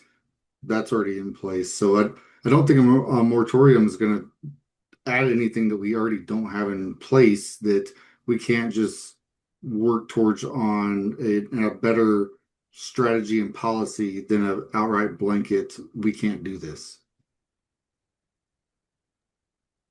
Councilmember Algie. Thank you, Madam Mayor. Thank you for the presentation again. And you know, 2 weeks ago when we first discussed, when Councilmember Martinez brought it to the floor, and I support a moratorium. I'm in much so. I did not ask the question weeks ago, but it was brought up that it's not an ironclad one, so that makes it even easier for me to support a moratorium at this time, because we can come back and say, okay, we have everything in place as a city. We have updated our ordinances and our zoning codes to, to ensure the protections are there for our residents. And plus, that also gives time for as I said 2 weeks ago in planning session, we have a general election coming up in November. And, once again, assuming what happens, it doesn't matter. We're on the dais. We have to go by whoever happens to win that election. That's who we're to work with. Whether, in the governor's office, the attorney general's office, because we're going to have a new governor, attorney general, new legislature in place. and give them the chance also to come up with the data center legislation for next year's session. That gives time for us to improve our ordinances. It gives time for the state to come down with some guidelines and laws to help protect our neighbors. I do, agree with Devin though. They do bring a huge fiscal impact. Short and long term to communities, but still, what Councilmember Martinez said, I agree with even more because it doesn't matter what side I'm on in our nation. Data centers are extremely unpopular, and they're worried about the electricity use, worried about the water use, and in our situation, we're in a drought right now, and a lot of folks are concerned about water use all around. So that's another thing that we have to strongly consider. So a moratorium will help ease those concerns somewhat, and then we can do the proper outreach in community, and then we could possibly move forward on this. So that's all I have on it. So John, you support a 12-month moratorium? Yes, ma'am. And also to extend it if things in place in our ordinances and codes that we can be able to handle it, then I will be amenable to removing the moratorium early if the requirements are met. All right, Councilmember Morris. It's a couple questions here based on some of the things that came up. So we talked about the water or sewage site that North Glen owns in Weld County, just north of the city. I know that, or at least I've heard that they're looking at changing that area into like a light industrial area and giving giving themselves some economic opportunity in that area. Do we know, or have we heard any talks or what they're planning to do data center wise in that area? I don't know if we know specifically around data centers. We have reached out to the city of North Glen to coordinate on our Weld County. They're on the technical steering committee to coordinate their planning with our planning. That effort is pretty early. I don't know that Mike Garrett will be able to speak to that kind of off the cuff. That might be a better thing for us to follow up and inquire of North Glen. Yeah, there's something to consider since they're on our border and the potential that we might be even closer to them in the future at that site. So I would echo Councilmember Russell's concerns around the proximity of some of these, or the potential based on the zoning of having that business park and that employment center, and the way that kind of expands from Washington east in north. And puts us kind of right against some residential neighborhoods, especially some that are being annexed and being built just south of Home Depot there off Highway 7. So with that, is there the ability to do more location restrictions? We know that we have 2 right now, or the potential for 2 in the Washington Business Park. Or we have, like Devin or Councilmember Byrd mentioned, that we have some future areas that could be potentially annexed that could house those. Or can we go deeper than zoning to specific locations in the ordinance?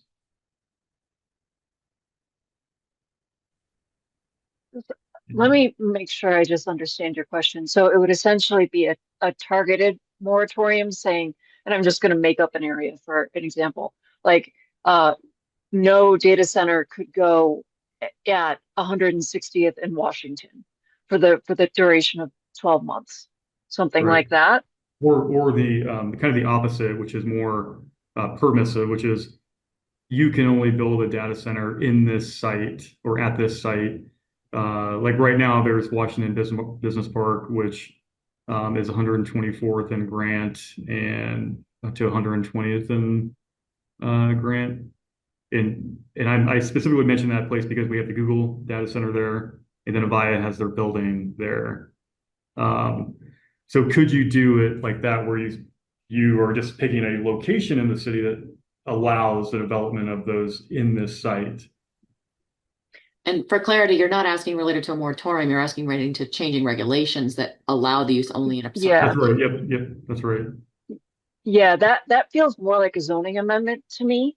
Okay. And Tammy, if you disagree, obviously feel free to speak up, but that to me feels like a zoning amendment, that would go, through a normal zoning amendment process. Mhm. Um, Okay, that so would, Agreed. That's right. Yeah.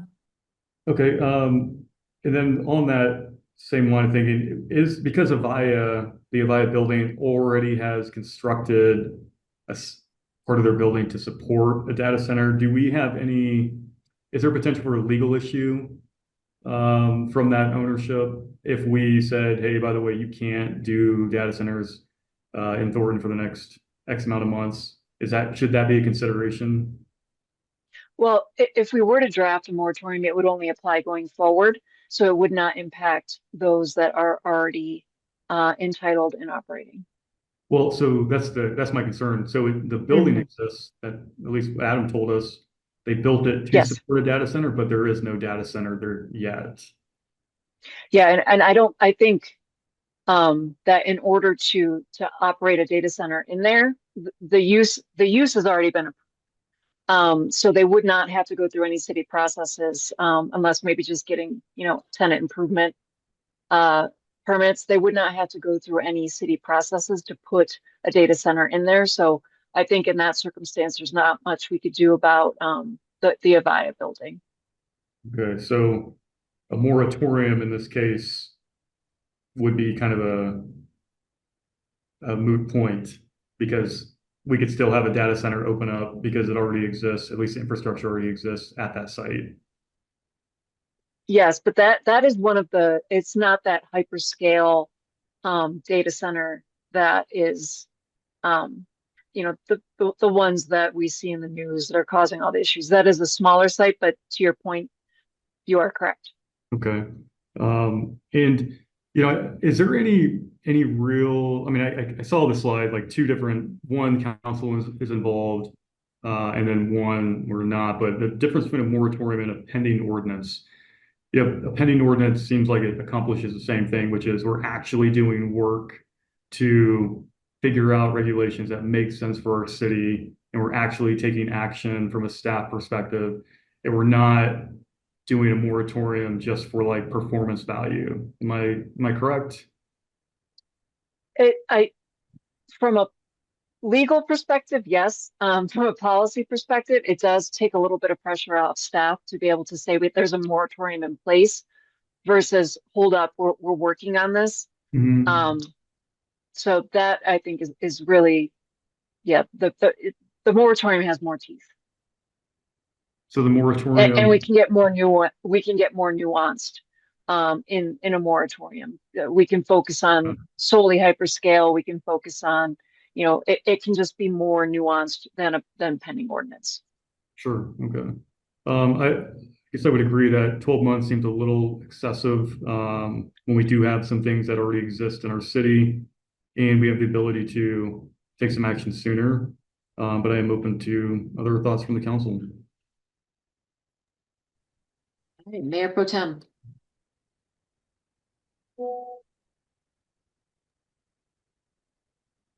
Okay, can we go back to the last slide of the two options that were given before questions? Yeah. Okay, so I'm just trying to make sure I understand this correctly.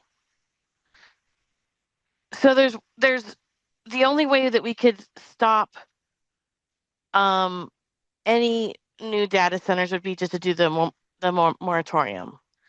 There isn't another option, like you said, to put there was another terminology used for it, but to put a stop to the data centers pending our ability to create regulation.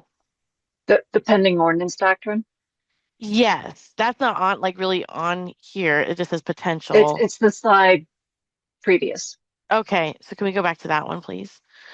Okay, so I guess my question is between these two options, when you spoke of the first option, it sounds like it would keep our city staff continuously working on regulation. Yes, staff has to be actively working on regulations. Yes. So this kind of gives us a legal obligation to be working on regulation and getting more regulation in place sooner rather than later on the city level. I guess what I feel like is the second option might make it so that we're just putting kind of like a ban on it for the 6 or 12 months or whatever. And then at the end, we're just not working towards the regulation we need for the city. It seems like this would be a more progressive approach to take concerning like the need for immediate regulation. So I guess I was just out of the two options, I was a little surprised that some folks didn't think this might be a better way to really start to work on the regulation of and definition of data centers for the city. And to, go ahead. I wasn't sure who that was. That's speaking. me, Jessica. Okay. This is Tammy. Thought I I just want to recognized. say, both options require reasonable movement towards a goal, I would say. And there is always research that is done before drafting regulations. We have to learn quite a bit more about this. So I think in both instances, staff has to be, directed by council and the city manager to work towards putting regulations in place, and they have to reasonably be taking steps to do that for either to be defensible if challenged by somebody who wants to have a data center here. To follow up that, I do think in either one of these cases, we're going to have to come back to the council and talk about scope and goals of a project, timing, capacity of staff, and sort of other competing priorities. So I think in either case, we'd have to follow back up with that kind of conversation. Right. And for it to be justifiable, you'd want to have a credible conversation on what you're doing and how long it would take. Yeah, I think which one of those do you think would hold both staff and council accountable to deadlines and actual movement towards regulation?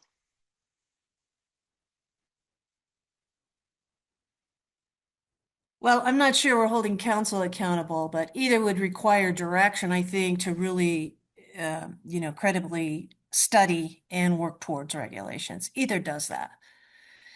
It's just that the moratorium, puts in place the time frame that you want and, gives us kind of the outer parameters of that. But if I'm sure if staff were directed to work on regulations, Tansy would have to work with staff to see how long that would take. And it's kind of the same process, quite honestly. I think legally, we think a moratorium may be more defensible if we're going to go on for months and months.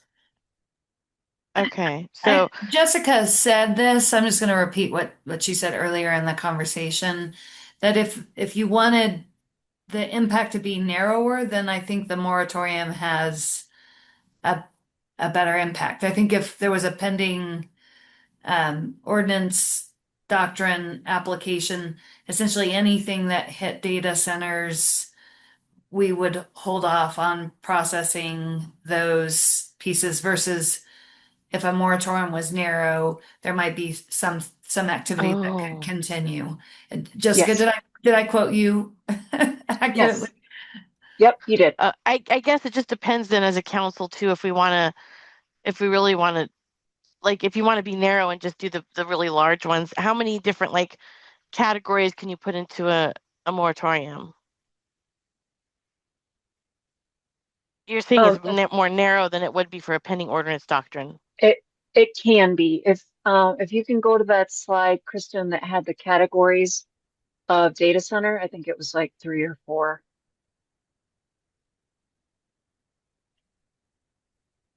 Yeah, so we could, if you did want to go the moratorium route, we could call out any type, we could come up with definitions to cover each of these different types of data centers and apply it however council directs. Whereas a moratorium, or I'm sorry, pending ordinance doctrine would just blanket apply to anything that would be considered a data center, which is not a defined term in our code right now. It just says data center. But Jessica, and one could other we get thing, into it could be as narrow a moratorium or as broad a moratorium Correct. as you chose Yes. to. Mm-hmm. Okay. you can get very specific with a moratorium. Okay. So we would have to work as a council to craft that moratorium, correct? Yes, staff would draft it and bring it to, based on council direction, and then bring And, it to council for approval. and then we could give direction to either make it more broad or less broad? Yes. Okay. With the pending, the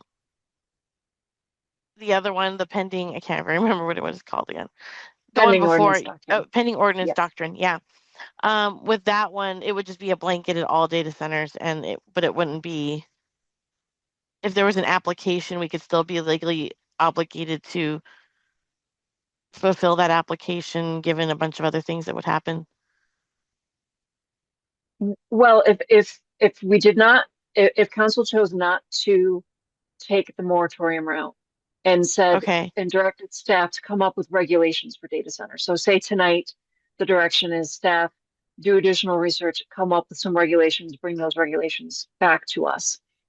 Then from the time council gives that direction, staff would say anyone who brings in, say you give that direction tonight, and next week an application comes in for even, a smaller, we'll say enterprise size data center. Staff would say, hey, look, we are working on regulations for data centers. We are not going to accept this application for review. And they would say, why not? And we would say, pending ordinance doctrine. We are working on regulations. Once we come up with those regulations and we have something to analyze your application against, then we will accept your application. Okay. Well, I think I could live with either the moratorium or this option. I think this option could give us the ability to work more nimbly and quickly through regulation if we really wanted to commit to that. But I am also okay with the moratorium as well. I think what we can't do is just let it be the way it is right now. I mean, it's not just data centers that are causing this. It's overall large industry and how we want to have it in our communities. Right now, the hot button issue is data centers, but if you look at it from a true environmental perspective, it's pretty much any large industry that creates water consumption and usage and toxicities and things. So that's kind of where I'm at. I just kind of wanted to understand a little bit more about legally the options we were given and which one could be more beneficial if we were to look at working more quickly through regulation. Councilmember Salazar. So, a couple weeks ago when we discussed this, I asked, that we get a better understanding of, the environmental impact, even though we haven't had enough time to be able to research everything that it, does cause. Also, there was a Nextdoor post that had over 200 comments on it, and I really just need to protect my residents. So I'm totally for an 18-month one if everybody was, agreed, but I'm definitely going for the 12-month moratorium because my residents are what matters to me. Thank you. Member Byrd. I think I'm not for the moratorium. I'm for us actually building out an ordinance doctrine around this. But regardless of which route we take at this point, I think there needs to be a really fine discretion around the definition of data centers when it comes to a lot of this, because if we go back to this specific slide and we start talking about like the demand of energy usage, my energy usage on my computer systems is more than the edge micro centers that are in here. I'm running 24 megawatts a year in my house, so I'm already at 0.5 megawatts of usage. So I think we need to be very cognizant of how we define this and how we run through this as far as definition, because when it comes to power consumption, I don't think the vast majority realize how much power they're actually using in comparison. And Yeah, I mean, I see the 20 megawatts can serve up to 8,000 to 20,000 homes. Great. If you look up my Excel bill, I promise you I'm up there really high. I just looked it up. I used 24.4 megawatts last year, so it's ridiculous. So I think we need to be very cognizant of how we define that data center definition when we do this. Either way, regardless if it's the ordinance or the moratorium. Right, Councilmember Morris? Yeah, on the pending ordinance side of things, I do like the idea that it shows that we're taking action to address concerns and to really make it fit what makes sense in Thornton. And it also in some ways seems like it's a way to for a city to kind of set the standard, and we set the tone on what does it look like going forward, and saying how do you work with this kind of emerging technology that we're seeing more instead of just being like hey, let me jump on the bandwagon and say no because when everyone else is. So my question around the pending ordinances, can we as a council, being cognizant of the time and effort that would go into this, say, hey, staff, we want to go this ordinance route, but we'd like to have it within 6 months or the end of the year, or, is there a certain time frame we can put on that so that, we're still staying within the intent of the law, and that's defensible? Like, how would that work? So that would just be council directing staff to bring something back to them in a specific amount of time. Same as kind of any other ordinance that you would direct staff to bring back to you. And I guess what I'm during getting that at time, is there a way to do this pending ordinance while also being, we're kind of accomplishing all things here in a way where we're not saying, hey, staff, get it done tomorrow, but we're kind of setting an end date so that if something came in,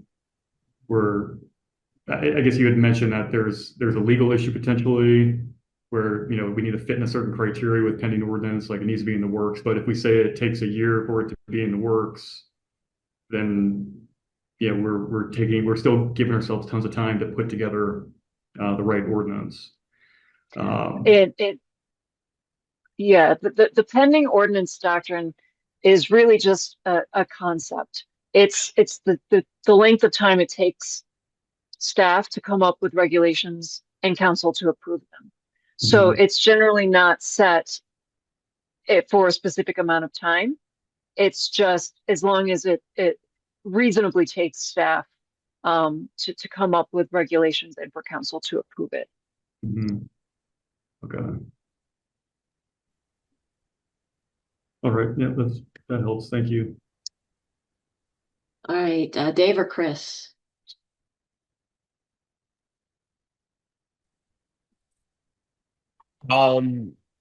Based on the map, I mean, again, my biggest issue is locations. It's all Ward 4. So if we need to look at zoning and identify better locations, then I think our city staff needs time for that. So you wanted to do, I spoke about this when we talked about this a week or two ago, whenever it was. If you do the moratorium and we are able to crush it on production within the city, then I'm fine with ending the moratorium early. And that's an option that happens. But no, right now we have no safeguards in place and everything is coming toward 4 from based on that map. And if something were to be submitted, at least that's very clear to me in the shading and the purple on my map. So no, I have to stand up for my residents. I'll do a moratorium, put the work in, and give me something that shows either zoning changes or spread these out. But I don't want this in Ward 4 in the current dynamic of what our city boundaries are. Should we get to annexing into Weld County? I'll probably be a lot more open to it. So whether it's 12, 18, whatever, put a moratorium on there. Let's put the pencil to paper, come up with what we need to, and then we can end it early.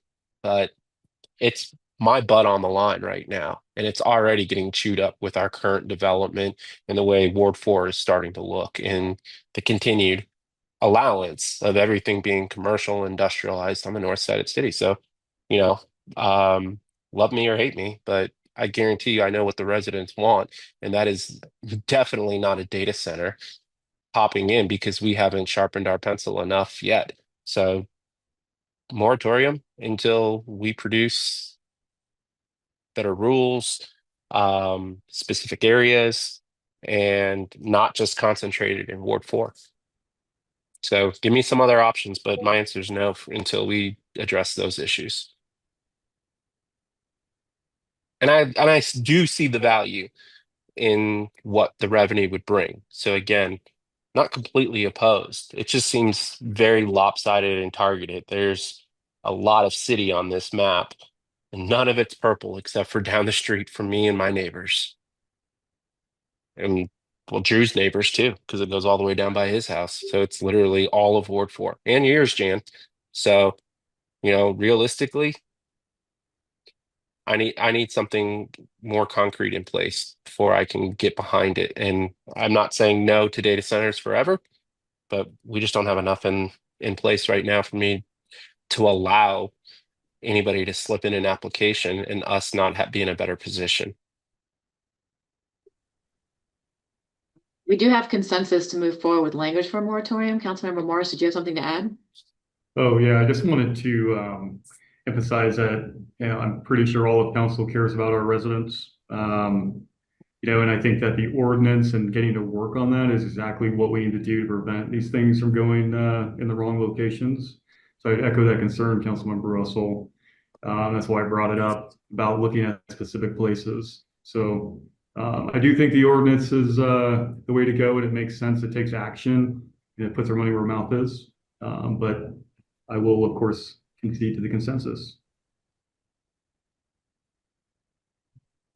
I agree. I think an ordinance with the pending ordinance doctrine covers us, but the consensus of council is to do a moratorium. It looks like there's consensus for 12 months. I think the next step then for staff would be to figure out how do we narrow that to the specifics? And so coming back with questions that need to be answered. Is it based on square footage? Is it based on water use? Is it based on land use? What are the things that council wants to focus on? And I think you've heard a lot tonight about ideas that people have thrown out there to at least get started on that, but probably not solve tonight. But it will be coming back for further discussion.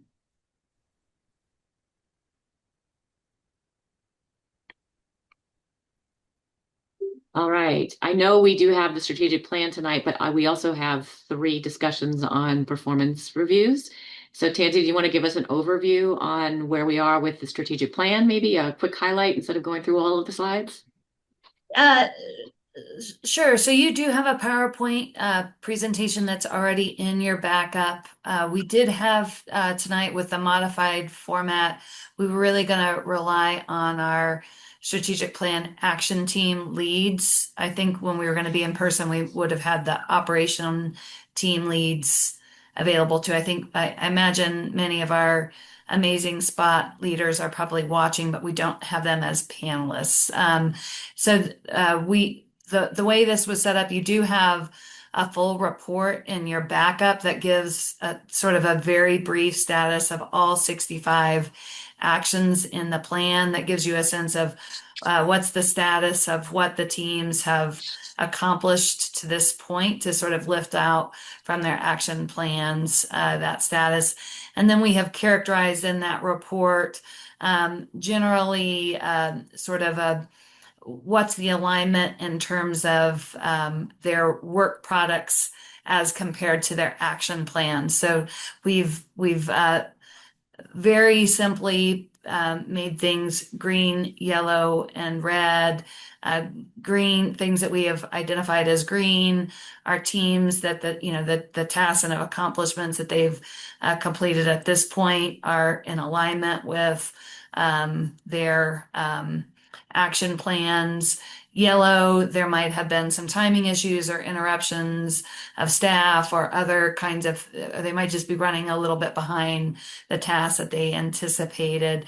We do have some red tasks, but in some cases we actually have not we're just putting together teams. Those teams are just starting because of vacancies or other kinds of pieces. So generally in the report, I think we were also going to just describe the way we're supporting teams.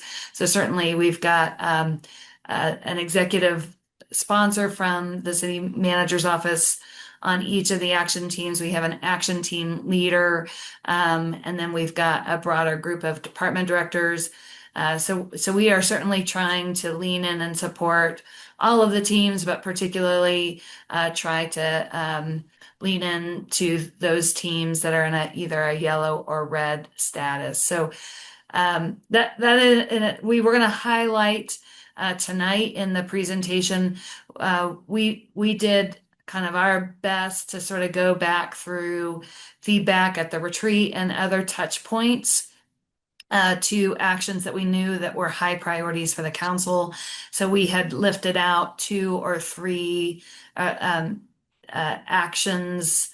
I think there was generally 1 or 2 per goal, and generally I think 3 to 5 actions kind of per focus area that we were going to be highlighting just briefly tonight. So we can certainly reschedule this presentation.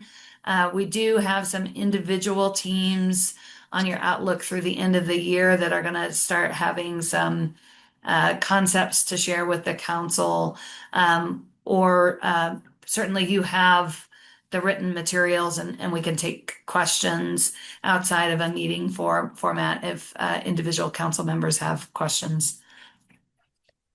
Are there any questions tonight for this one?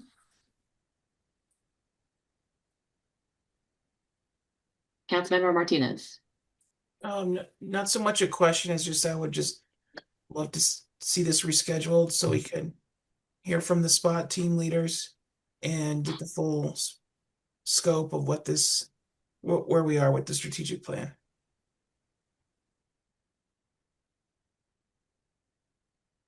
Is there any objection from council? Councilmember Byrd. No, I would just actually second Councilmember Martinez's ask. I would love to hear from them and kind of see where we're at and kind of get feedback and questions to them. Any objection? We will do some work on this. May mean some long September meetings or August meetings. So, but we'll work to move some things around as we can. All right, thank you.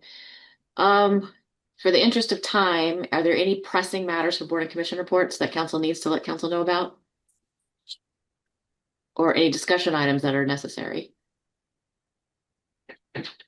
All right, so from a process flow for the exec session, Tansy, what is the plan there?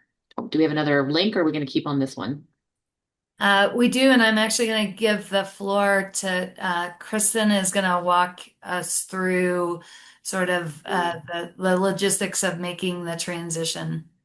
Yes, thank you.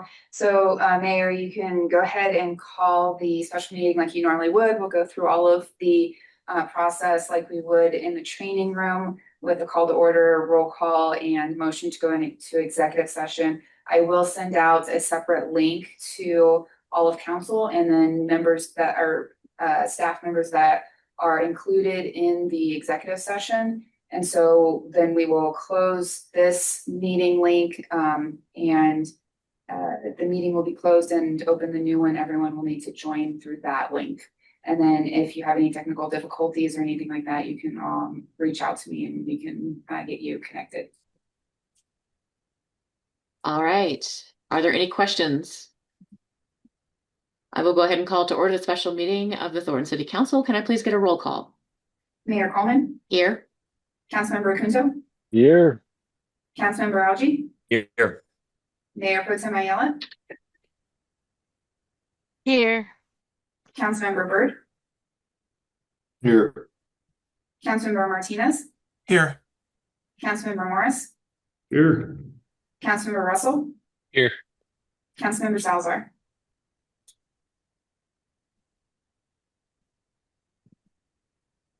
You have to unmute. Give it thumbs.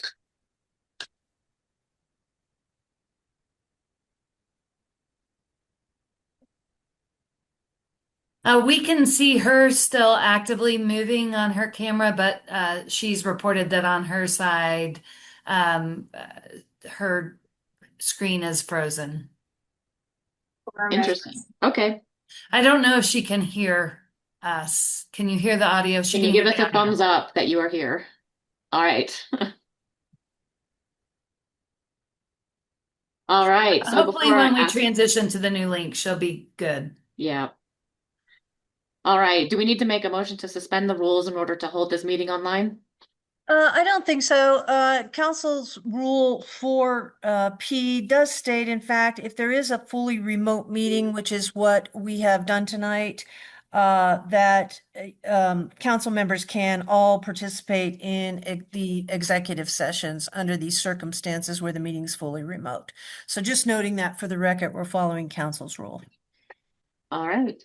So before I ask for a motion for executive session, can we get a purpose? Yes, so City Council by its rules checks in with its three appointees, city manager, city attorney, and the municipal judge mid-year for an appraisal check-in. And so that would be the purpose of the executive session for personnel matters.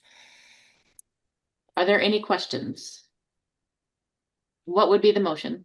The motion would be for an executive session pursuant to Colorado Revised Statutes 24-64024F to discuss personnel matters related to the city manager, the city attorney, and the presiding municipal judge's mid-year appraisal check-ins. All right. Can I get a motion as stated? Motion as moved. stated. And a Second. Thank you. Motion has been made and seconded. All in favor, please say yes or give us a thumbs up so we can see you. We do have to Yes. do a Yes. roll call Is it vote. because we're online? That's Okay. right. Councilmember Kunzo, Here? Yes. Councilmember Algie, Yes. Mayor Pro Tem Ayala,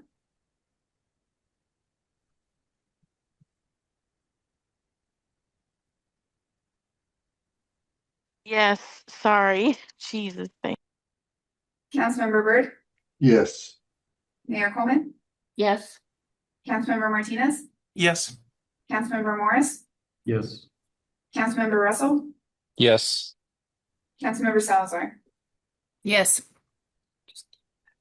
Motion passed unanimously, Your Honor. Thank you very much.